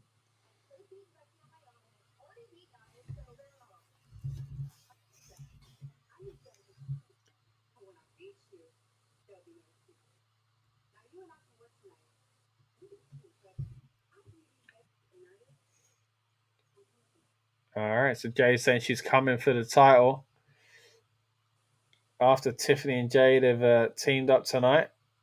This is it. So we have the Street Profits.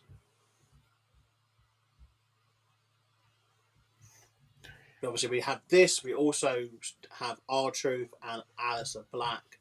And we, of course... Oh, yeah, good point. Yeah, quite a lot to go, actually. Only 45 minutes left. Yeah. I imagine it will go a little over, but yeah, it looks like we're heading straight into the Street Profits versus the MFTs. Who was it who said it was? Mateo and Tungaloa.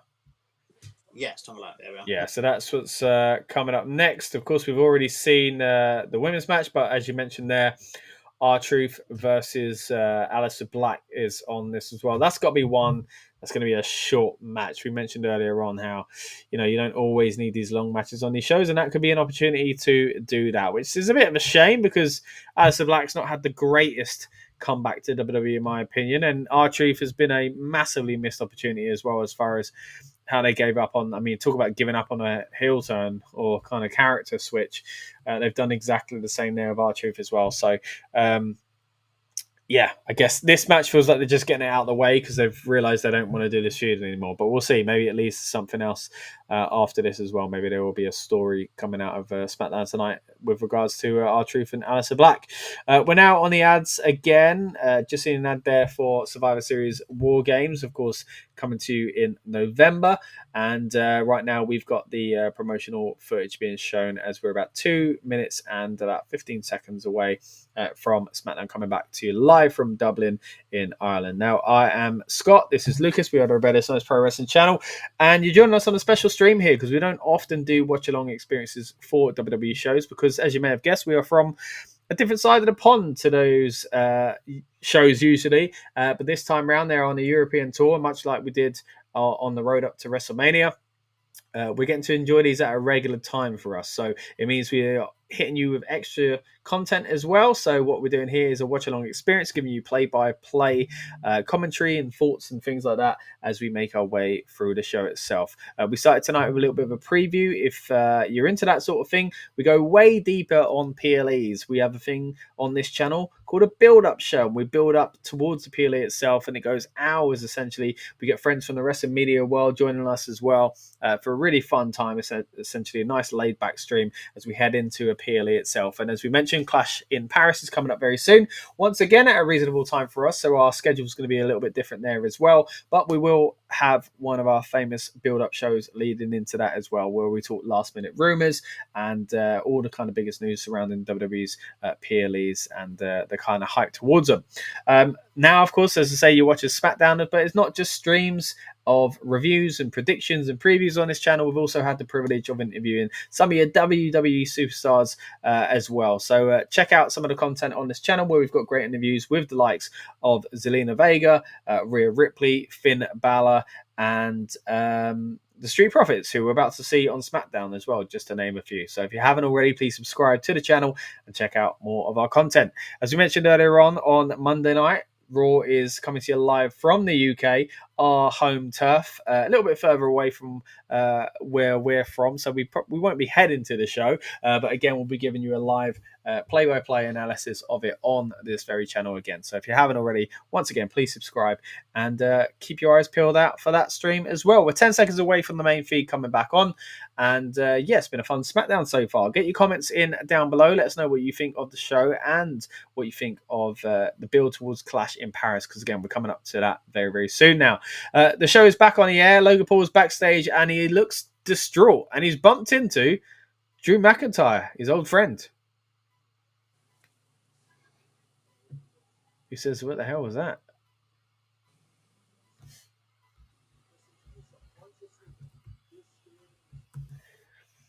So Drew's saying that Logan's scared of the mystique of him, of John Cena.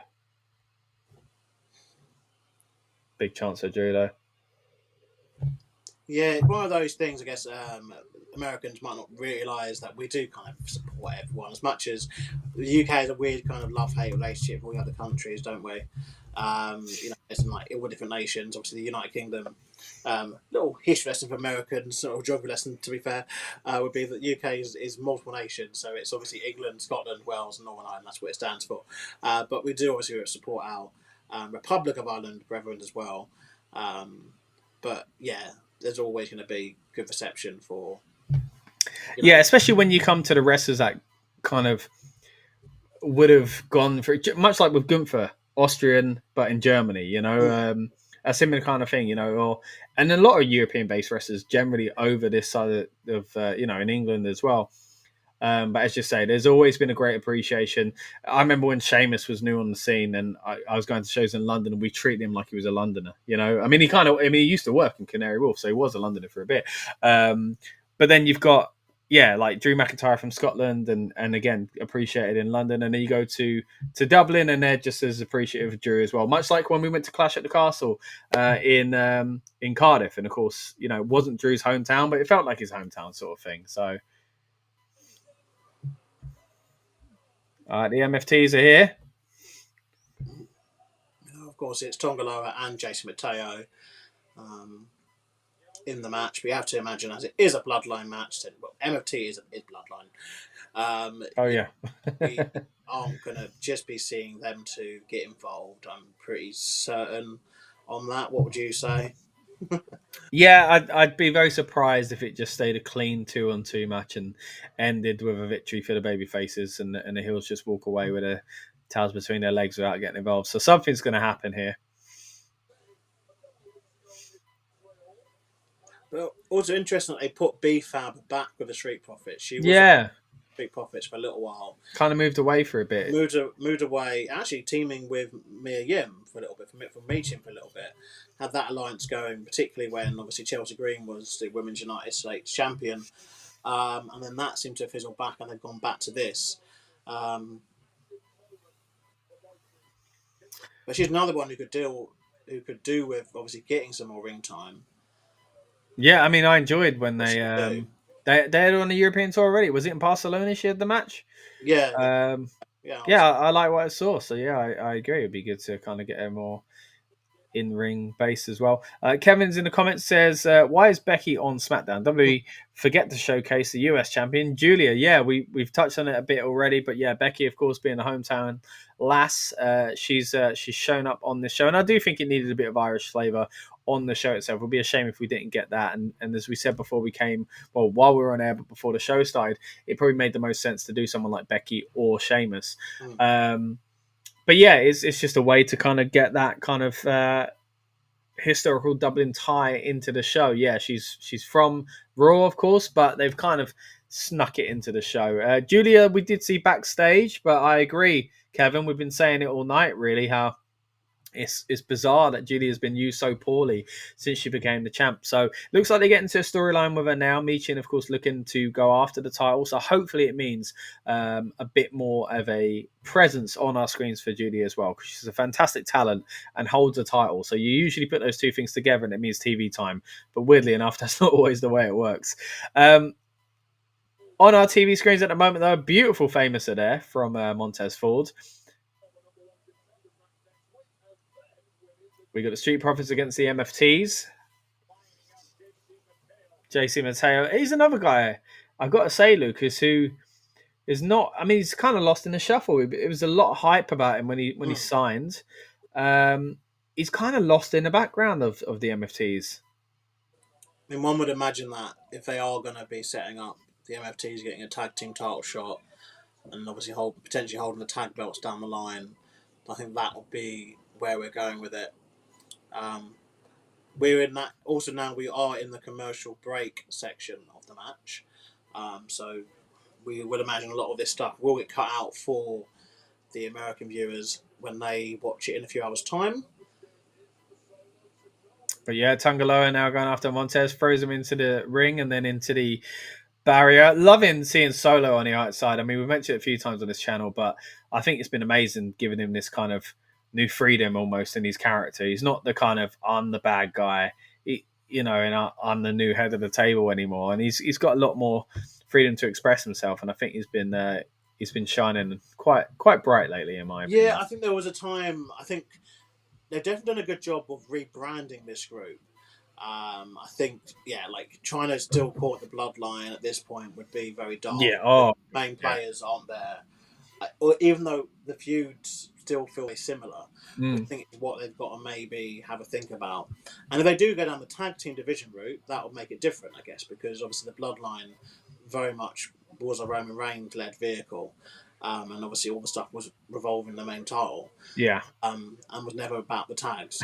And obviously SmackDown. But just seeing Solo doing that is making me laugh. He's just a fun guy. He's funny. I think it's good that he's getting a chance to showcase more of that stuff. But also don't forget as well, like this year, like we did have the Street Profits turn, at the Rumble. About 6 times, right? They big showed us. Yeah, and then just turned back when they won the titles a few weeks later. It does feel sometimes like they go with whatever the kind of more convenient option is. So they go, okay, we want like a cool image of the Street Profits coming back. Or want to make them villain, but okay, we'll do it, but then we'll turn them face next time we use them, kind of thing. Yeah, very undecided. And linger in the background. We talked about it quite heavily on our last stream, the build-up show for what was it? What was the last one? SummerSlam. Yeah. And we talked about the potential turn from Montez, maybe, or the split at least from the Street Profits. If you want to kind of get our thoughts on that, again, go check out our build-up show. As I mentioned earlier on, the idea is to get us and you guys hyped up for the PLE, but those streams are so fun. We do go off on kind of random topics and tangents here and there, so I appreciate it. I know a lot of people do go back and watch those after the fact as well. But yeah, I mean, the Street Profits have been very weirdly booked over the past, I'd say, 2 years. So something's gonna change soon, and whether it's a really committing to the heel thing, which I don't think anymore, it's probably going to be the split. I've seen headlines recently where they've downplayed it, which is always a good sign that something's going to happen. But yeah, it's been a strange 2 years for the Street Profits, but they always seem to bounce back. They still got the fans behind them. They've done a good job considering it. It has been a tough 2 years. They've still had fans behind them, especially when they were tag team champs as well. We are about 15 seconds away from the mainstream coming back on. As Lucas said, we've been watching the match continue during the break. We're 10 seconds away now, and just in time for Montez Ford to start fighting back. It's funny when, as you mentioned earlier on, there are these formats, right? If you go to a live show as well, it's when the rest holds come in. You can tell when the ads are on when you're there in the arena. But watching it happen from home it is quite funny. Just before the ads kind of finish, you can see the momentum shift and the story start to be told. It's always quite convenient. And obviously, the crowd were chanting, "You can't wrestle" at JC Mateo, and I think I heard Wade Barrett kind of said, he came to defence. Yeah, he wrestled the Olympics, didn't they? Yeah. Around the world. So, and that's what I do like about Barrett for that stuff. Yeah.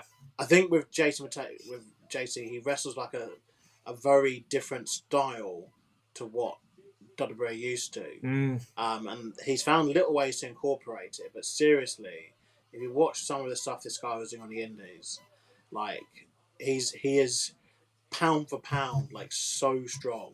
Yeah. Ridiculously strong, and he makes he just is able to make any lift look so simple, which from a wrestling perspective makes him quite interesting for what he can do. But just Yeah, I do wonder if they're holding back. yeah, Because he's kind of, and then they're waiting for the day. But at the same time, they did the opposite with Jacob Fatu, didn't they? They let him be everything that made him great, and he shone so brightly. They took him out of the group. Have you seen Mateo's like deadlift German that he can do? No. He swivels them up. Oh no! Yeah. He deadlifts them up, and then he swivels them, and then he throws them. Unbelievable. Like they're nothing. Which I can attest is a very hard thing to do, even to that deadlift part alone. But the fact that he's able to get like a swivel in and then still throw him, into the direction. Hopefully that is the case. They're kind of keeping some of his, special abilities kind of just up their sleeve for a later date.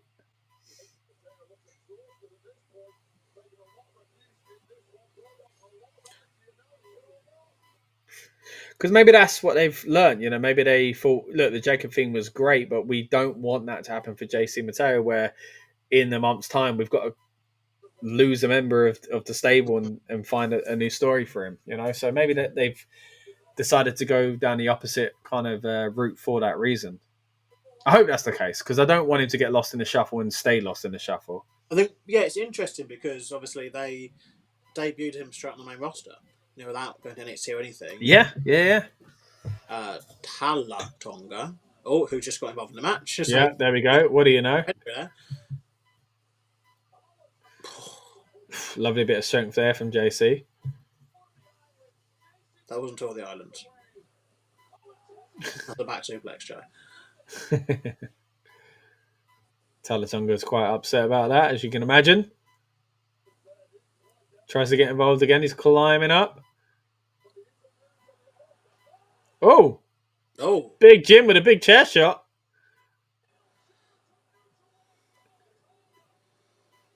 Oh, Tonga just kicks it out of his hands and throws Big Jim into the barrier. Big Jim gets a big old uppercut. Runs away. I think this is a singles match that's coming. Oi, Sammy's here as well. Knocks down Solo. What, Talatonga versus Jimmy? Yeah.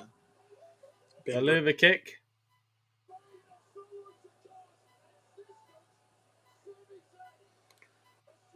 But it does seem that now the Street Profits... Oof. Just... Tez flies over the top rope.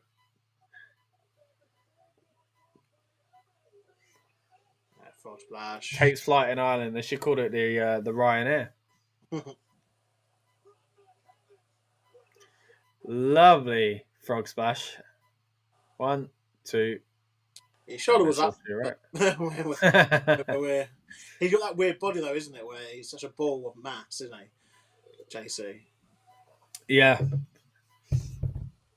Well, there you go. Street Profits win. It definitely wasn't straightforward, as we said earlier on. There was always going to be a bit of a shenanigans. I love the fact that BFAB is wearing Ministry of Darkness era Undertaker gear there.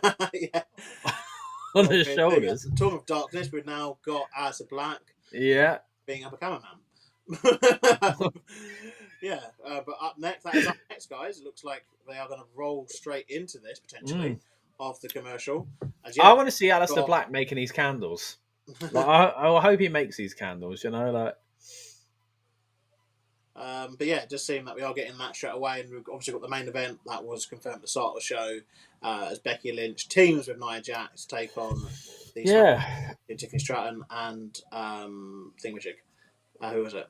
Jay Cargill. I mean, what's the closing segment there? I mean, again, it feels house showy, so it's got to lead to a story. There's got to be a reason for it other than just being Dublin. You could assume it's going to be setting up whoever Tiffany's next challenger is. I mean, Jade's kind of made a point that it should be her. So is it simply going to be that they kind of they square off in the ring and it kind of ends with a pull apart or something like that, maybe? Potentially. I'd like to think there should be a biggish angle coming from this. The fact they put it in the main event. Yeah, because otherwise, as much as this has been a good show, what's the headline coming out of the show as far as like to make these shows feel important? Because look, as much as we say, look, the fans are excited and stuff like that, there is a risk that the more these shows they do and not much storyline progression happens, because again, the last European tour had its fair share of that as well. That people TV wise start going, no, I don't need to watch that one, you know. So let's hope that's not the case. Looks like there's a big story coming out of this. And again, this is only the first of a series of European TV shows over the next few weeks. So we do have obviously Raw in Birmingham. Then is it SmackDown in Paris? Was it Lyon? I think SmackDown's in Lyon and then Raw's in Paris. That's it, yeah. 3 French shows over next weekend. Yeah, there's then obviously the others are televised, house shows, aren't they? In the UK week. Yeah, so that's it. Yeah, it's just one in the in Ireland, one in the UK, 3 again. One of those being a PLE in France. So not as many as it was last time round. But one would imagine this is something else to look out for. Are they going to confirm when they're back in Europe? And it does seem Europe, it does seem like now these tours are European tours. So and we have got some empty slots, on their schedule. Do they come here maybe for, during October, after they do the Perth stuff? But they've got a big gap between, obviously. True. Between, that would feel soon. I mean, for them to do it 3 times in 1 year would be huge. I mean, doing it once felt like a big deal, didn't it, earlier this year? So, I mean, Aleister Black's only getting a half an entrance, so that just shows you where we're at with him at the moment. And that's the best thing about him. So that's frustrating. Hey, look, I don't mean to be too much of a downer on Aleister Black. I was very excited by him coming back, but they've just not done anything with him. No, I mean, we spoke about him earlier, and much of the Miz is a bit of an MVP for this company. It's also the fact that when you are kind of feuding with him, it's not a feud that people are really going to take as like a serious, we mean business kind of feud, because the Miz, sadly has just been on the receiving end of too many losses, and is just never going to be that kind of top guy again. And that's fine for the Miz, but if you're feuding against him as someone who the company are essentially saying, "Oh, you got to give a damn about this person," it's not fine for them. And now, obviously R-Truth's another one who has lost his way. A really weird year. Honestly. So strange. We're getting so wasted. Oh, here we go.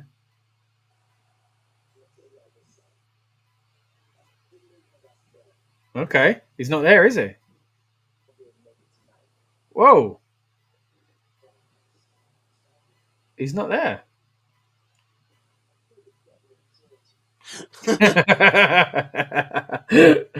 At least they made it part of his character. He flew to Dublin, Georgia.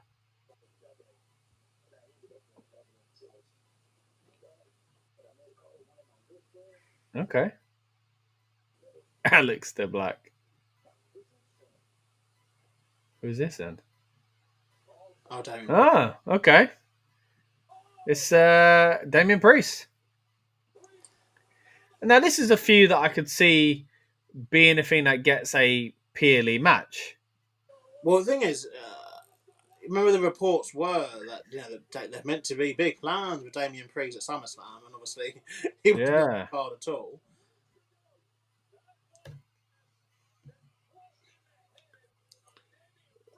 And since he moved to SmackDown, the whole reason why he moved to SmackDown obviously was, that was quite a fall there. Yeah, Aleister thrown out the ring there. But I'd say, going to SmackDown should have given him a bit more space to kind of spread his wings and kind of be prominently featured. The discussion very much was that he would, fight for the championship. Okay, this seems like this seems like a bell hasn't rung in this. No, and they're trying to stop him from doing the old razor's edge into the announce table. See, now I feel better now already about Aleister Black. I'm like, okay, now there's a story. We got something. And Damien Priest is someone who they have put a lot of stock into. Yeah. where is this going towards Clash? But the thing is, I am getting Rusev Sheamus vibes as well. That kind of, I mean, that's another one. Yeah, Rusev. I mean, what a shock that they've. I don't know, honestly. But it's crazy to think as well. Like Sheamus's last singles match on the PLE was at the first clashing at the Castle, which was so good. Like, imagine having one of the best matches of your career, a match that people are considering one of the greatest Intercontinental title matches of all time, and you get lost in the shuffle after that. I mean, what is going on?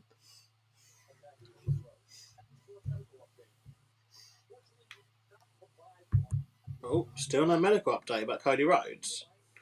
But they literally sometimes diagnose stuff like as it's happening. Yeah.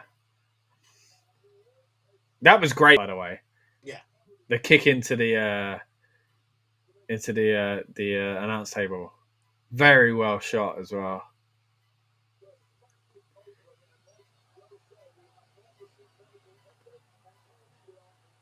They're cheering something. Yeah, aren't they? Something's. Oh. Hey! What's the bleeding story? Says Drew. Drew and Wade exchanging a interesting look there.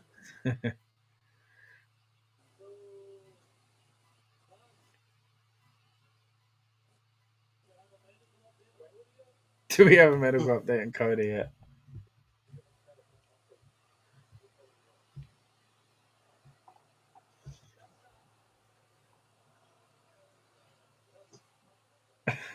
Just picks up the notes.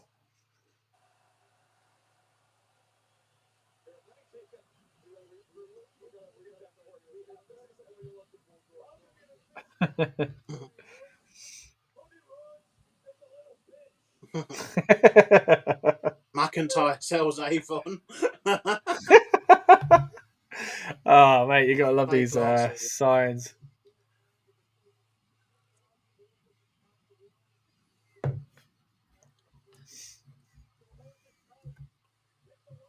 So I get a feeling that Drew and Cody's going to WrestlePalooza rather than Clash, is what I feel. Yeah. I mean, I'd be very surprised if Cody was back in time for Clash. I mean, he might show up at Clash or something, but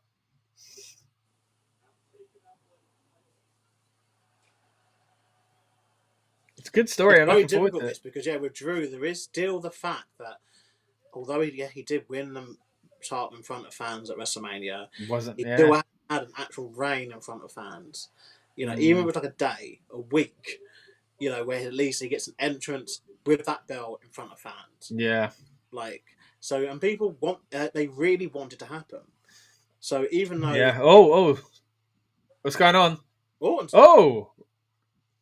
Nice surprise for the fans, but... Hey! Very cool surprise. I don't know what has happened in these last 5 minutes, but we went from thinking we had a match between Aleister Black and to then Damian Priest coming out and attacking Aleister Black and looking like that will be something they set up potentially for Clash, maybe for next week, not too sure, to then Drew McIntyre coming out and interrupting the announcers for what we believe was a medical update and obviously Cody Rhodes. And now we've got Randy attacking Drew, which one would imagine, to be fair, without Jelly Roll involved, would have been the SummerSlam match, essentially. Yeah. Orton against Drew. But great moment for those fans there in Dublin to lovely Nia and Becky backstage. But great moment there for the fans to get Randy Orton. We haven't seen him since SummerSlam, I don't think. Yeah.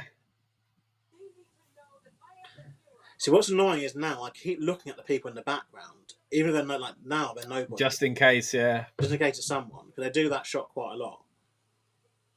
All right, so Becky and Nia are still not friends, which makes sense because you wouldn't really be best friends with someone who busted you open. And we are on commercials again. We've got the Tribal Chief, the only Tribal Chief, or OTC one. The OTC, yeah. We're going to put on our screen, and we have to imagine that we will be coming back in the entrance. Well, probably tell us what's going on next week, and then the entrances for our main event tag team contest: Becky Lynch, Cena and Nia Jax to take on Jade Cargill and the women's champion.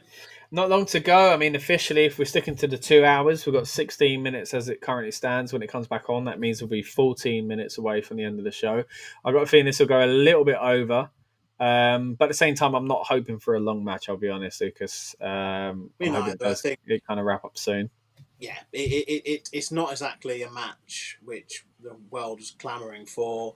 I think the main takeaway will be, obviously, Jade does get to be in the ring with Becky Lynch, which, well, if they keep to the brand split as it is and the rules being a bit stricter, is something which can't happen.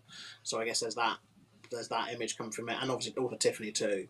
But I don't imagine anything involving Becky will continue storyline because she's already in a storyline with someone else. Yeah, it's a one and done to get her in Dublin, surely. So as you say, something, if there's storyline progression, which there should be, because otherwise it will just feel like a kind of for the sake of it. It's all well and good doing this on a house show, but for TV, you need something to lead us to the next week. So hopefully that does mean there is some sort of progression with the WWE Women's title, and it probably is going to be involving the two women that are already in the match as far as teaming up together. So. Yeah, I mean, it is the match we've already seen, to be honest, and I was very surprised we didn't get Jade Cargill win it at SummerSlam. But maybe it was just to kind of biding the time when we're going to get there eventually. As you mentioned earlier on, with that last segment we saw, is this a Clash thing? Is this a WrestlePalooza thing? We're back in that same situation where we're kind of getting promotion for two PLEs at once, essentially. So, yeah. We're very close to Clash. I don't think too many matches are going to be added to it. And I do feel like a lot of things we're going to see over the next few weeks, ironically still in Europe, are going to probably start leading towards WrestlePalooza as a show. Yeah, and obviously they have confirmed that Brock Lesnar will be returning on the post SmackDown after Clash. So it seems like Brock Lesnar will be there for the two shows that will then follow, that will lead to WrestlePalooza. So yeah, we have to imagine that they will focus on Clash throughout this tour, and then I reckon there will be a big-ish angle or something that will happen as part of. Sorry, I just missed that announcement. Actually, there was a tag team, but it's Street Profits against someone. Okay, so we have got Women's Tag Team Championship match, like I predicted, as Alexa Bliss and Charlotte Flair will take on the Secret Service next Friday in Lyon, France. The tag team match was the Street Profits against Miz and Mello for the number one contendership for the tag titles. Oh, wow. Okay, so it does seem potentially then, with that one, you'd argue either Miz and Mello win, and then they get the title match, and then potentially get the turn there, or we maybe even get the title win. Yeah. Or Miz and Mello lose, and then they split from there. Yeah. Yeah, could it be happening? So next week, that'll be in Lyon. So, yeah, will they do it on the tour? I mean, it makes it newsworthy. Because I've got to be honest, as much as earlier on we're like, oh, I don't think it's tonight, I can't see this going to a PLE anyway. So it's not like the old days where if a team is breaking up, it's because eventually you're going to face each other at a PLE. Generally speaking, that's what you would get 9 times out of 10. Whereas I have faith that it's one time at a time. Jade already made their entrances. Oh, wow. Yeah, okay, so they are squeezing this out now. Like, again, 30 minutes away from the top of the hour. Challenger champion, right? Like, yeah, wow.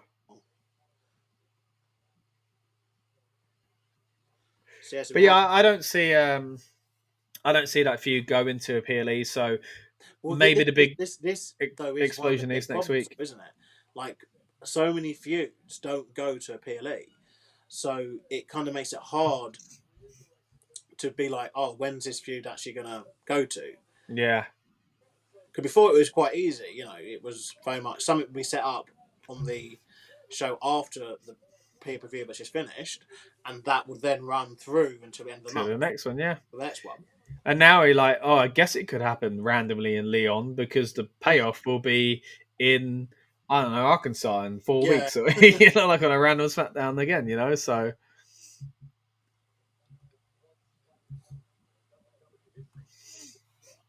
Tiffany on the top rope already. Dives to the outside. Ooh, that was scarily close to the floor there. I mean, she gets up with a big pose there, but her head, I mean, she's holding it there, but Becky's also... it could have gone very wrong. I think Becky might be selling, to be fair. Yeah. But she hit the senton just a little bit too short. Leg drop in the back of the neck there from Nia Jax. They seem to be going at it from a pace. We're already kind of in, the villain part of the match now as we are. Mate, it's the ads. Yeah, we're 2.5 minutes from it coming back, and we are. I think it's finishing on time, Scott. It might be because this feels like American pacing. Because in the UK, traditionally speaking, you have it on the quarter hour, right? So, if you're doing something to American timing, I mean, they tend to have ads a lot more than we do here in the UK, and they tend to be about 10 minutes before the show ends. So, yeah, I mean, to come back with 8 minutes to go is going to be a bit of a squeeze. But, I mean, I'd imagine it's going to go slightly past 10 p.m., but not much. We shall see. Because obviously, isn't this Netflix stream about 30 seconds behind anyway, isn't it? So True, yeah. So when they're timing it themselves. Matthew Garcia is in the house, says Tiffy time. It is Tiffy time indeed. Of course, Tiffany Stratton now facing off against Becky Lynch and Nia Jax with Jade Cargill in her corner. The tag team of the two. Jade hasn't been part of the match yet. She's not. And you got the fact that Tiffany's taking the beatdown during this, which is very interesting. I mean, again, even if we go back to Jade versus Tiffany, which it seems like we're going to do, Jade kind of needs to be the heel. Yeah. Someone does. Yeah, someone does. They're two heelish faces. I think it's what made the Tiffany and Charlotte feud unbearable as well, because they were both baby faces, or booked as baby faces. Obviously, Charlotte Flair was getting booed, but they wouldn't let her lean into it. They want. Yeah. They still have. There's still some things they think of. They don't think. I think as much as like Charlotte Flair, and this is where, Unreal did her. I think it did her a very good job, because she came across like very respectful, like very like grateful, and very, just like very hardworking, and also came across as quite a cool person, and I think that's helped her quite a lot. But what do the Reed brass? They think, oh well, she should have this like injury story. She'd come back from like a massive injury. Fans are really going to care about that. But I think sadly, with fans nowadays being very fickle, is a minute Charlotte Flair's name gets brought up, there's still that subsection that go, oh, what she just, she comes in and she, Yeah, I do think that's changing though. Well, Charlotte Flair gets amazing reactions. We're coming back from the break now, just to say, I do want to mention Joe Tess and Wade Barrett are trying to figure out what they were singing earlier. It was the Fields of Athenry by the Dubliners, and I feel bad for the fans because they clearly wanted that on the broadcast, and it was during the break. But then they just started singing a bit of a slightly more controversial song, which I will not be explaining. But especially as a Brit, it's kind of awkward. But we are back on the way as far as SmackDown goes live on Netflix, and Jade Cargill is finally in the match, Lucas. She is very much taking control of it, and lines up Becky Lynch in the corner. Nope.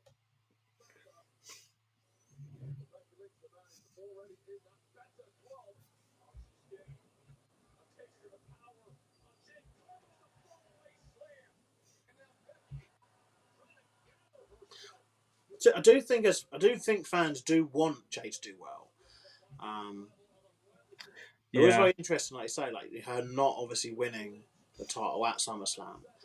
Very interesting decision. So if they do go back to that, you'd have to think she has to win, surely. Because why would you go back to it? Yeah, I was shocked she didn't, as I say, at the time. So to just not do it after, as you say, going back to it, just feels like a complete waste of time. It's not the most beneficial feud, is it? When you got two heelish baby faces facing off against each other. It's bad enough face versus face. It's bad enough a face that acts like a heel being confusing. But to have two of them and go against each other just feels wrong. So it needs to have a result.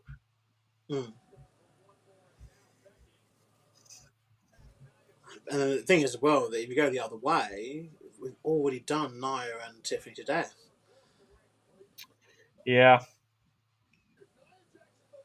Well, Nia is legal, and Jade hasn't realised. I mean, of course, we've just had Naomi giving up the title, but the thing about that is on Raw, you're like, oh, there's still a few ways they can go with this. Yeah. Whereas SmackDown is not the same. I think they need to move some of those Raw women over to the SmackDown roster.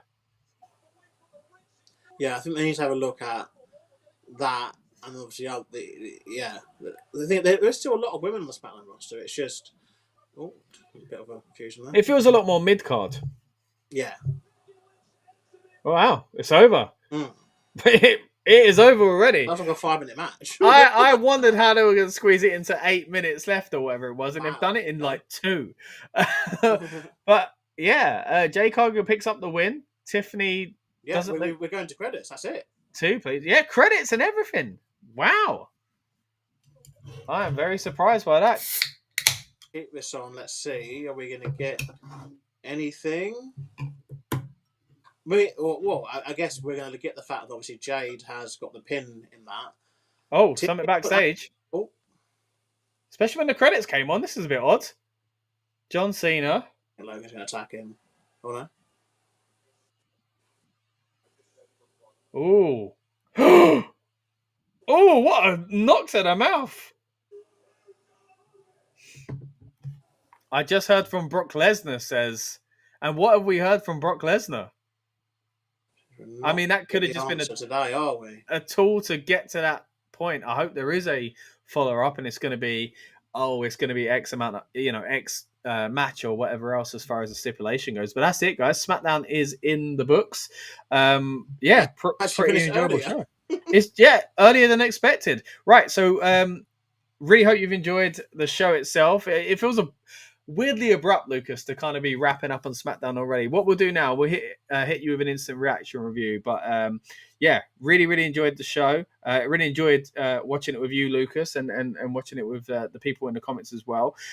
Keep your comments coming, guys. We want to know what you thought of the show overall. We are going to hit you with an instant reaction review, and we're going to do it right after this. Welcome to the Rebellious Noise Pro Wrestling channel. On this channel, we bring you some great content from inside and outside of the squared circle. We will go through and offer some in-depth analysis of the biggest events of the year, as well as bringing you exclusive interviews with some of the industry's biggest names. There will also be live show reviews, in-depth features, and podcasts. So make sure you give that subscribe button a slam so you don't miss any of the action.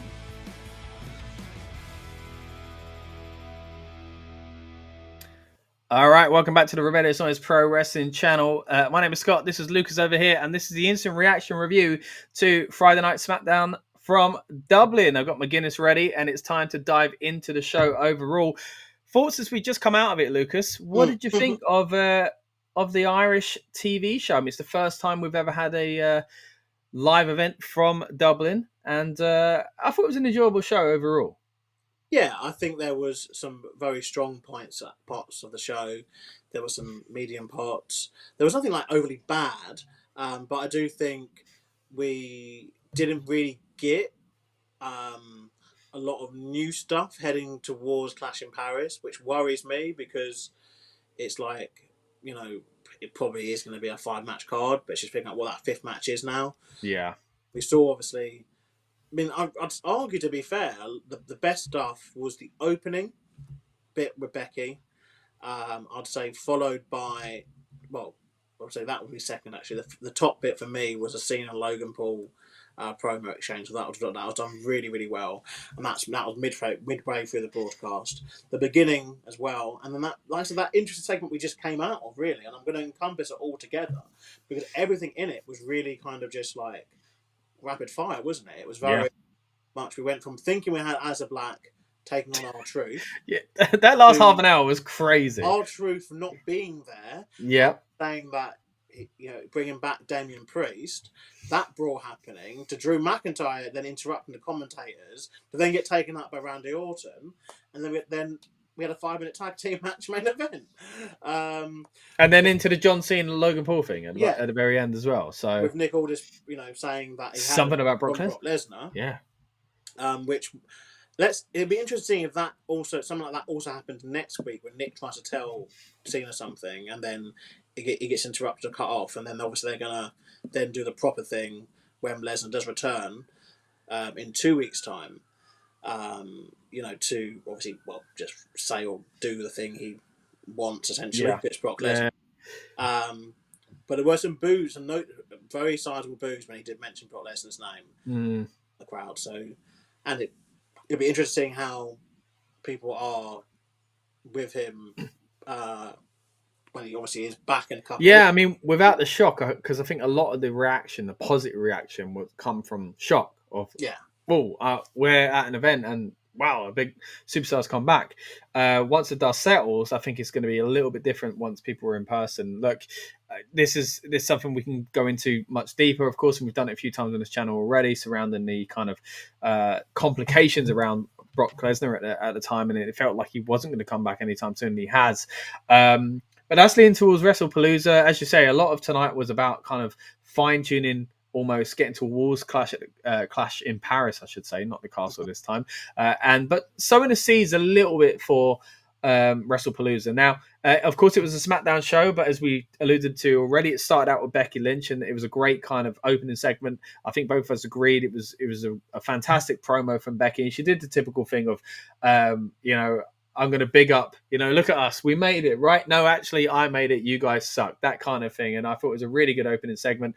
Again, leads to this main event, which was a very, very weird short match in itself. But just generally speaking, mate, what did you think of the opening of SmackDown?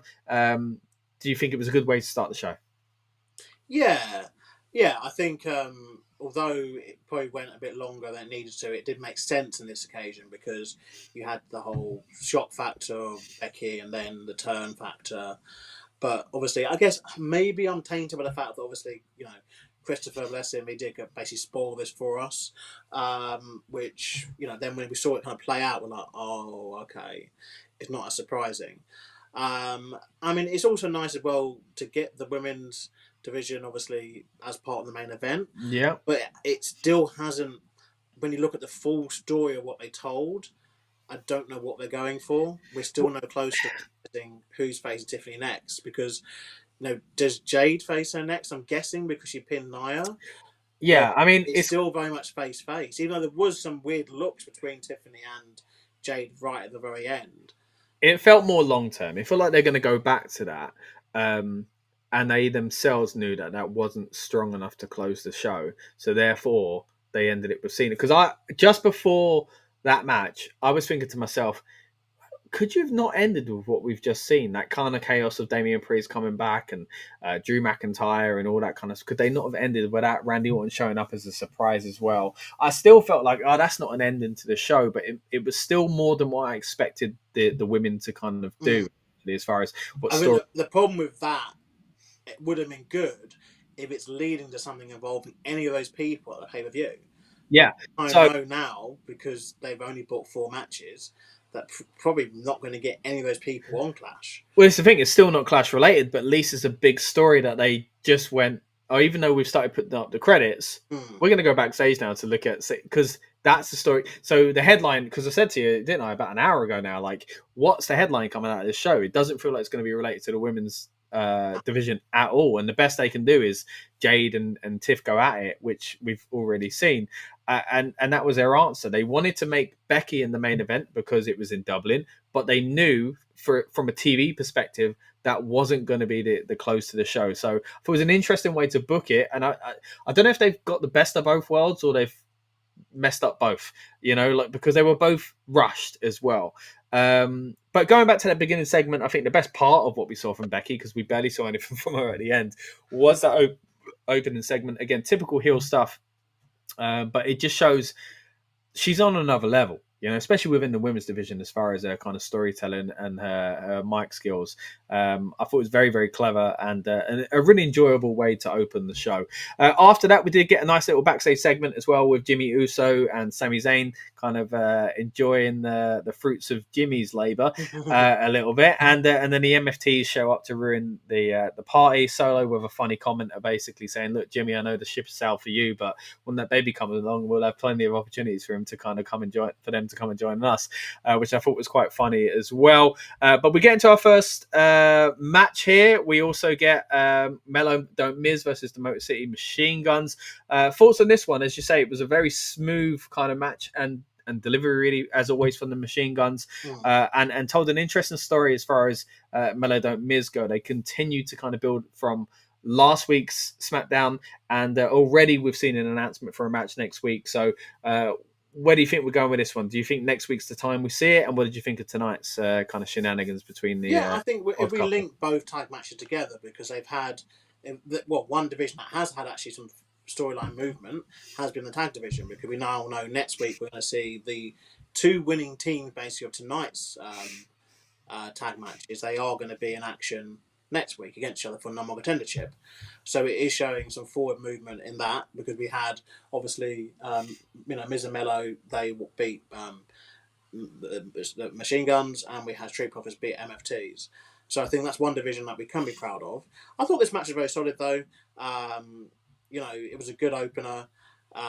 It was good at furthering a lot of storylines with the Miz and Mello thing.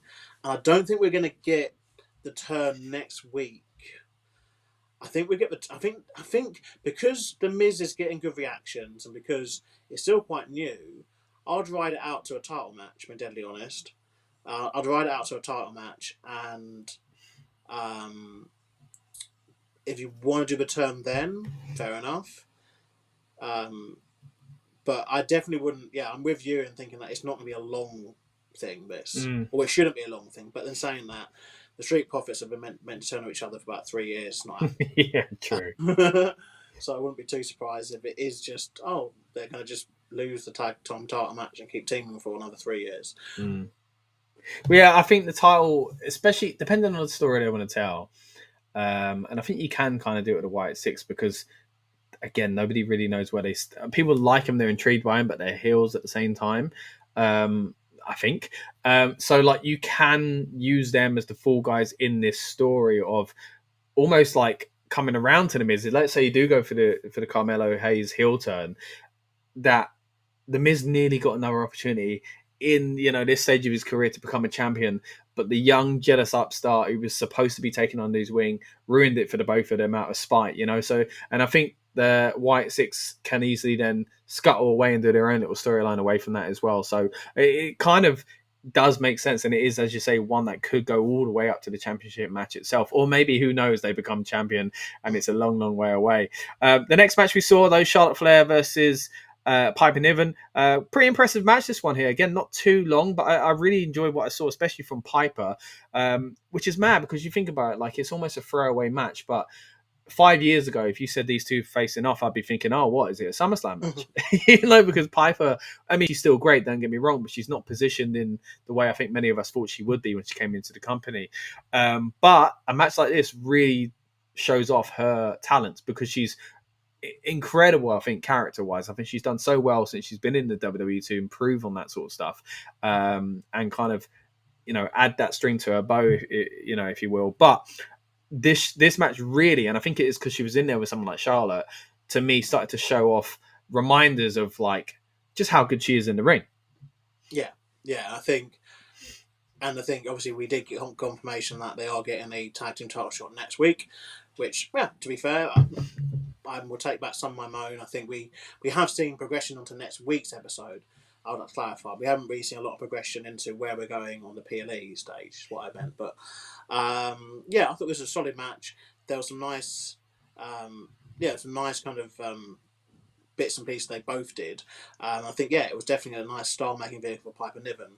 I think, obviously, having a win over Charlotte Flair is always a good thing. To have under your can't hurt. constantly, Chelsea and Secret Service are kind of on the receiving end of a lot of losses in this company. So it was nice to see them actually get a win. Yeah. Particularly because I don't think they're going to win. Obviously, don't be aware, but there's the mixed tag match at NXT Heatwave this Sunday. Chelsea Green and Ethan Page, or Ethan Page, as Santino Marella calls him, taking on Tyra May Steele and Tavion Heights, doing like a US Canada. I don't know how much you know of this, but yeah, US versus Canada kind of storyline. I don't imagine the villains will win that. So I'd say that it was definitely like a much needed win for Chelsea and Co. Before that happens. But I think, I think as well, like it's just good and refreshing them learning from previous mistakes with the women's tag belts, already having the next thing ready. Not kind of letting it be forgot. Yeah. I'm not sure. I know. I'll say the secret. No, I don't know. Maybe not. I was going to say I know they're not going to win the titles, but I heavy doubt. They are a team that, like, I would say deserve a spotlight like that. And it'd be interesting as a kind of shift from them looking after the US champ in Chelsea Green, and then her suddenly not being the one with the gold, and the team that look after her being with the gold. So it'd be an interesting way to take that story. But yeah, looking forward to it, and hopefully it's a good match next week on SmackDown. Again, that'll be coming to you from Lyon in France, and we'll be doing our best to cover all of these European shows on the Rebellious Noise Pro Wrestling channel in depth. Matthew's in the house that says, "What do you rate this SmackDown?" We'll get to that at the end, Matthew, but thank you for the comments. I do want to hear what Lucas thinks as far as the rating goes. So stay tuned. We'll get to that at the end of the stream. And he says, "Let's freaking frack and get it." Nice one, mate. Alprin says, "When is the John Cena versus Logan Paul match?" So we did see that as the closing segment again on Friday Night SmackDown. Logan Paul hits him with a pretty sweet punch to the jaw. That match is taking place at Clash in Paris, which is at time of recording just over a week and a half away. I believe it's on the 31st or something. No, nearly 2 weeks. Yeah, okay, yeah. We're on our way there, essentially, on our way to Paris. On the way, though, there is, of course, Dublin, and again, a fun edition of SmackDown. We did see Julia backstage. My goodness, we made quite a few jokes earlier on, didn't we, Lucas, about Julia not popping up at all. And then what do you know? She shows up backstage, and Michin has challenged her to a championship match. I'm sure that will get there eventually. But of course, that was with Kiana James, who's getting involved as well. Misha says, "Look, if you're offering me 2 matches, that's not a bad thing. I'm happy to take them both, and then I'm taking the title." So we'll see where we get to with that one. We then get the for me, probably the most entertaining segment of the night, and that is of John Cena and Logan Paul. Cena makes his return to Friday Night SmackDown and live in Dublin. Of course, instantly interrupted by Logan Paul. Cena didn't even get to say a word, but then let Logan speak for quite some time, and then basically, as you said earlier on, as expected, would undress him pretty quickly on the mic as well. What are your thoughts of this one? Yeah, this was brilliant, to be fair. There wasn't really a weak part of the whole segment. I think it did what it needed to do. I can understand why they went for Becky starting the show, the hometown pop, that kind of thing, and it set on the main event. But obviously, this also would have worked as like a nice segment, particularly because it bookends anyway. What later on with Logan attack him. I think the promo in particular, I think it did a very good job. This is the thing when they're having all this stuff close together, and like I said, we know what's coming next. Like we know it's Brock Lesnar, so we know literally. Yeah. Minute Clash finishes, it is Brock o'clock for John Cena. Oh no, God! Mate, you've just coined the T-shirt there. The thing is, what's annoying is they're going to say it at some point, aren't they? Oh gosh, mate. But, yeah, and so we know that. Yeah, come end of 9 days time, and it might be in Paris as well.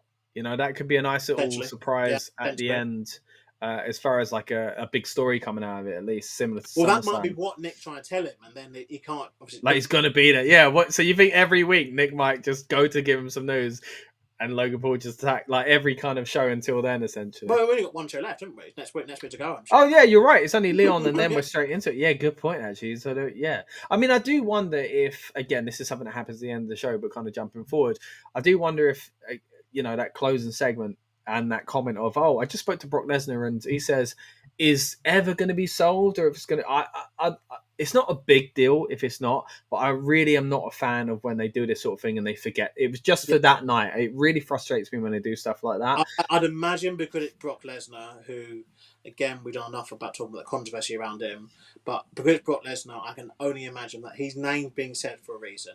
And yeah. It's one of those where either it's going to be revealed next week what he was going to say, and so it's going to be, okay, he wants a face at WrestlePalooza, fair enough, or it's going to be revealed by him. That makes sense. So, like, if he was to attack McClack in Paris, I then think on the SmackDown after Clash, it will be, oh, Nick always tried to warn you. I was coming, yeah. But I think it will be solved because of it being Brock Lesnar. I don't think. Yeah, I definitely think Brock's not the guy you want to kind of annoy by kind of saying his name and not having anything for it. Like, I think there's a lot of documentation of how Brock's treated people in that company when they've tried to, piss him off, basically. Look at Braun Strowman and Matt Riddle and people like that, who he's had to give a dressing down to. But I think, I think it will get solved. I think, but all in, it's some very good storytelling for this feud.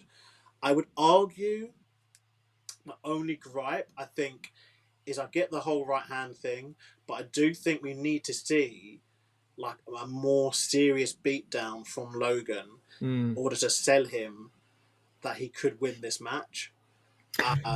Yeah, I was going to jump into it and say, I hope you think's winning, but that is really not for tonight's stream. Of course, we will be diving into Clash in Paris as we get closer to it with that show in Lyon, where we'll be covering SmackDown in depth, as we will be doing Raw in Birmingham as well. And then on the build-up show, we'll really dive into our predictions for Clash in Paris as well. But, without jumping into who you think's going to win, I kind of get where you're coming from of we need to be able to sell that Logan can win. So he's hitting with a cheap shot tonight. So does that mean next week he, really just beats him down or something? I think we've got to see a bit.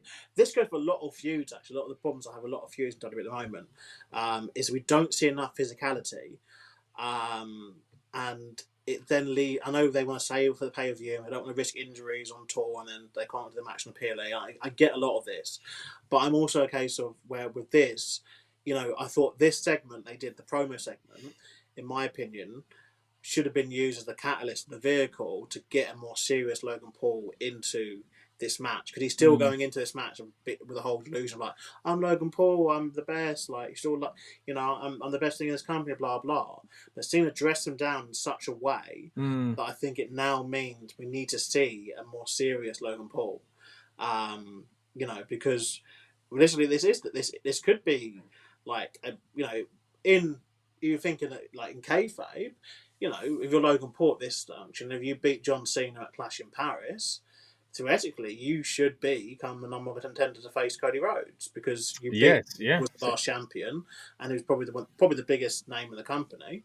You're beating him, so surely you should then go, okay, right, WrestlePalooza, it's me and Cody.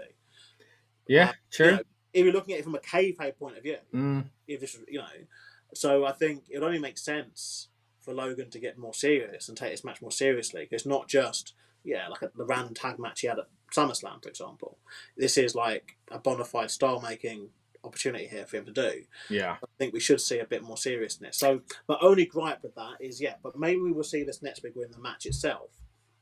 So it's not a total problem now. And I get that I reckon it was probably done because, they knew they didn't have enough with that main event. To have it as that last segment. But the promo segment was very, very good. I do think that Logan, I get what you mean, he's, being a bit more serious next week, but I think we got a hint of that tonight. He did play into it. And again, similar to what he did with Jelly Roll and Randy Orton with Drew, this kind of somewhat being like, hey, like I'm always here and they're outsiders. It was kind of wink, wink, nudge, nudge. We all know I really am that. I thought you got RKO'd out of nowhere then, Lucas. I was like, what is going on? I turned away a little bit.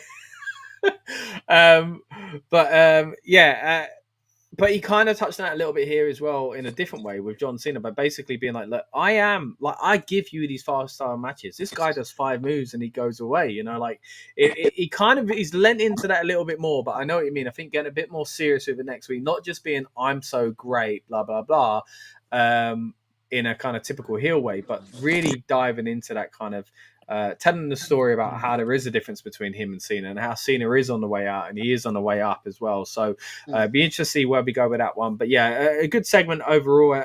I'm in agreement with you. I think it was good delivery from both of these guys, and it was probably the biggest story coming out of the show. Again, they touched on it at the end of the night as well to really kind of drive that home. Next up, though, we did have the Street Profits in tag team action against the MFTs, and we kind of loosely touched on this a little bit earlier on as well. Not the most amazing match, but still pretty entertaining for what we saw. It was JC Mateo, and Tongaloa. I'm getting them all mixed up now. Where is Tamatonga, by the way? It'd be nice to see him back soon. Yeah, it'd be nice to see him back. Good match. Won by the Street Profits with a beautiful frog splash, as you would expect. A match that saw shenanigans, as we always expect with a Bloodline or Bloodline adjacent type storyline, where we saw Sami Zayn make his way out there, and that, of course, was to chase off Talatonga, who was angrily chasing after Jimmy Uso, who had hit him in the back with a steel chair. So again, a lot of the same old stuff when it comes to these characters, but still, I can't lie, I can't pretend I weren't entertained. It was a pretty good segment in my opinion. Yeah, it's just a case of now we've got 2 matches that need to happen within this.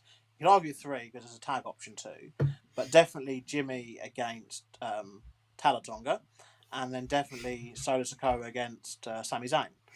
And then you could argue, obviously, you could make that into a tag as well. There's multiple versions of that tag that could happen, I guess. A cool thing they could do is obviously have them do a tag with, 2 of the non-Solo Sikoas against 2 of the non-Solo Sikoas, to then obviously earn the title shot. Yeah. So you could do that, and then you've got matches like that, but it's like those aren't going to PLE. Surely they're just going to be TV. Yeah, I think some of them could with the right kind of backing behind it, and I do think Solo could. Sami and Solo for sure. Well, but it depends how they book it. I think a lot of it does feel like TV because that's just the way TV's been. But it does feel like, and this is something I think Andy brought up on the SummerSlam build up about, like, eventually, surely, War Games will be, again, Bloodline versus MFTs or something like that. So, I mean, that's another conversation for another day. But it does feel like they're already setting us up for that because we've got now Sami and Jimmy working together and they're back involved in this kind of MFT Bloodline storyline. So I do think there are these smaller feuds to be told because there is probably the big one to be told at the end of the year, which is crazy to think because, look, I know we're getting into the latter part of the year, but hey, it's still sunny out, man. I don't want to be talking about Survivor Series just yet, but it does feel like we're starting to get there already. But look, when it comes to tonight's show in Dublin and the kind of offering we got from these 2 teams, I thought it was a well-contested match, pretty enjoyable. Your same old stuff with shenanigans, but look, I'm not against it. So a pretty good segment overall. Yeah. Then after that match, we start to get into the really confusing and rushed stuff. And again, I say rushed because really don't know if this was a timing thing, because as we were talking about it on the watch along, and again, thank you to everyone that's joined us live for this instant reaction review, but of course everyone that joined us for the watch along section as well. There was the advertisement from last week of Aleister Black versus R-Truth, which is a feud that's been bubbling under the surface. And on the watch along, I was saying, look, it's not great for either guy. Then we didn't get it, and all of a sudden it did feel much bigger because the replacement for R-Truth, and if you didn't see SmackDown yet, it was basically Truth saying, sorry guys, but I actually flew to Dublin, Georgia, I think it was.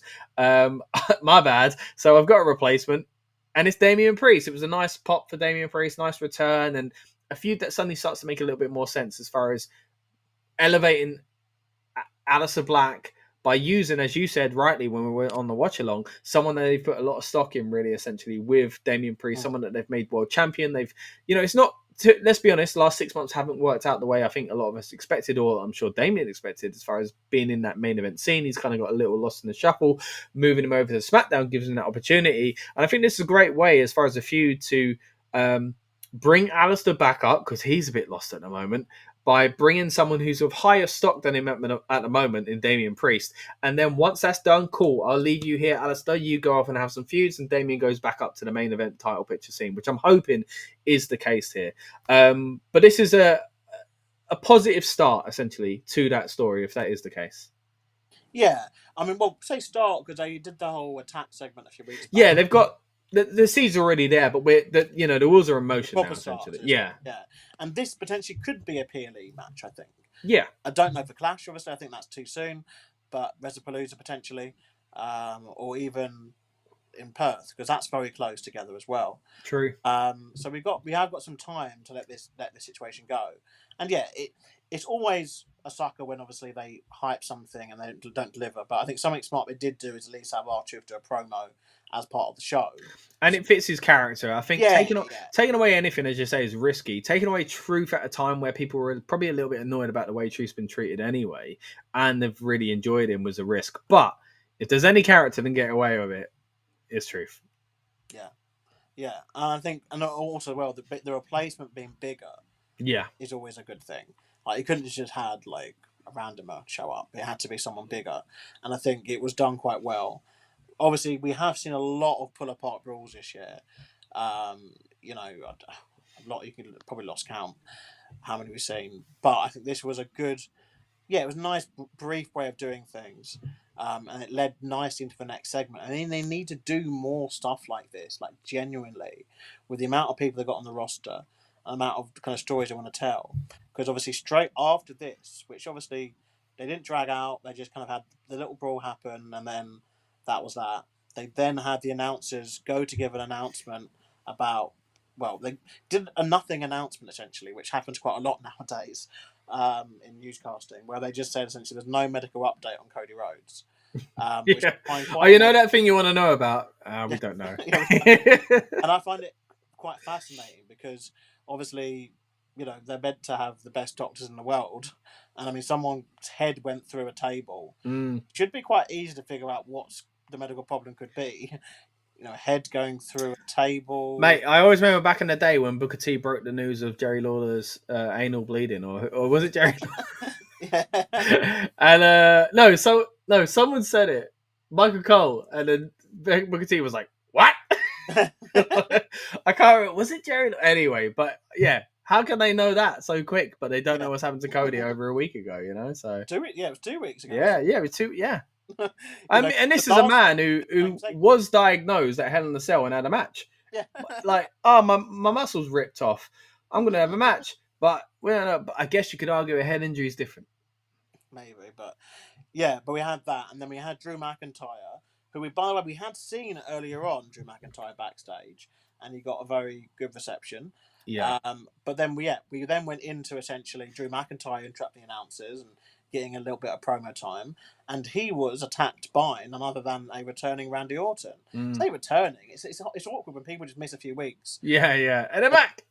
But they're back, and getting RKO'd by Randy Orton. So, but the only thing is, we're now left with a few questions, like because obviously we have to imagine Drew and Cody is the end goal for Cody's title at some point. And I'm assuming now, particularly because they didn't mention it on this episode, that it's not taking place at Clash. So we're assuming the earliest we're getting that match is Wrestlepalooza. Or, is it another feud that goes to Perth, to Crown Jewel? Well, so Wrestlepalooza is the 20th of September, right? So we're on the 22nd of August as, time of recording. So we're basically a month away. So I do think there's enough time to build into that. I think it's interesting that they brought Randy out because it's at this stage, it's hard to tell if... I mean, look, he's just feuded with Randy, so it makes sense. And Randy and Cody are aligned as far as kind of their history and stuff like that. So that makes sense as well. But at the same time, it's also possible it was just a moment for tonight. Because Randy's on the tour and they needed to do something, essentially, to kind of make the McIntyre segment end, right?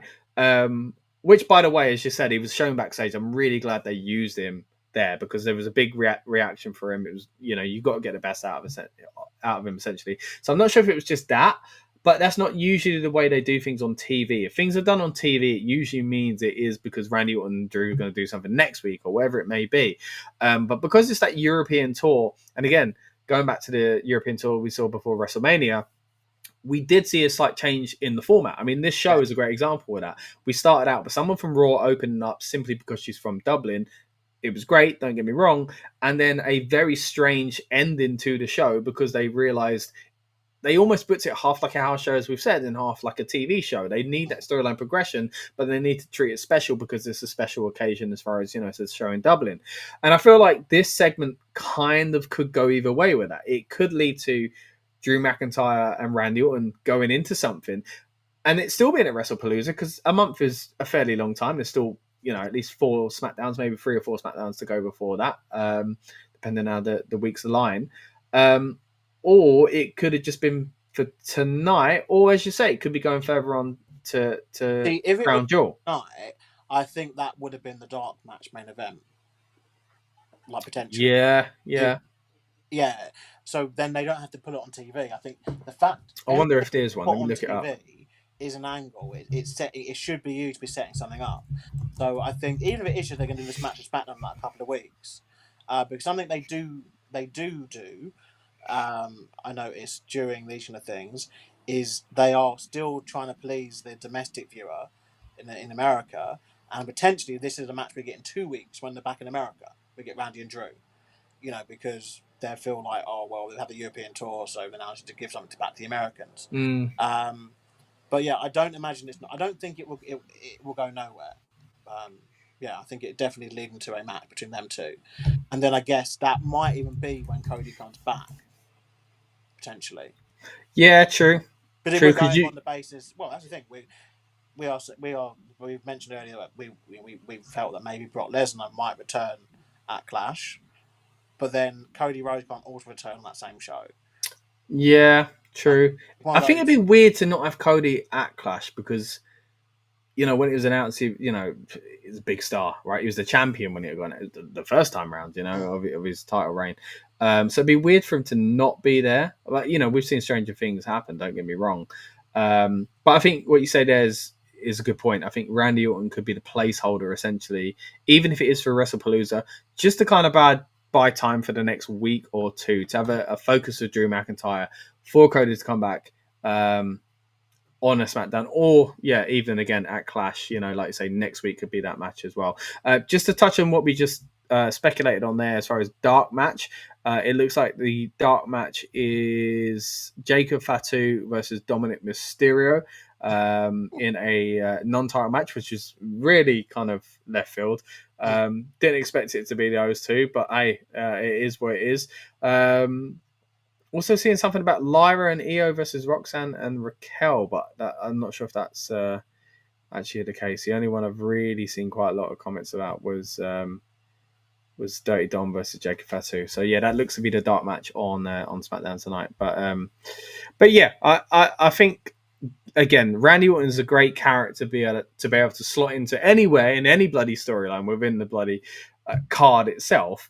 But to slot into here makes sense in so many ways because you've got, again, the allegiance of Cody Rhodes and the history there, and the recent feud, of course, with Jelly Roll and Drew McIntyre and Logan Paul as well. So it does make sense. But look, we'll cover it in depth next week when SmackDown comes to you live from Lyon, France. That does start to bring us towards the end of the show, though. We did end up with that tag team match at the end, as we've touched on already. Very, very short indeed.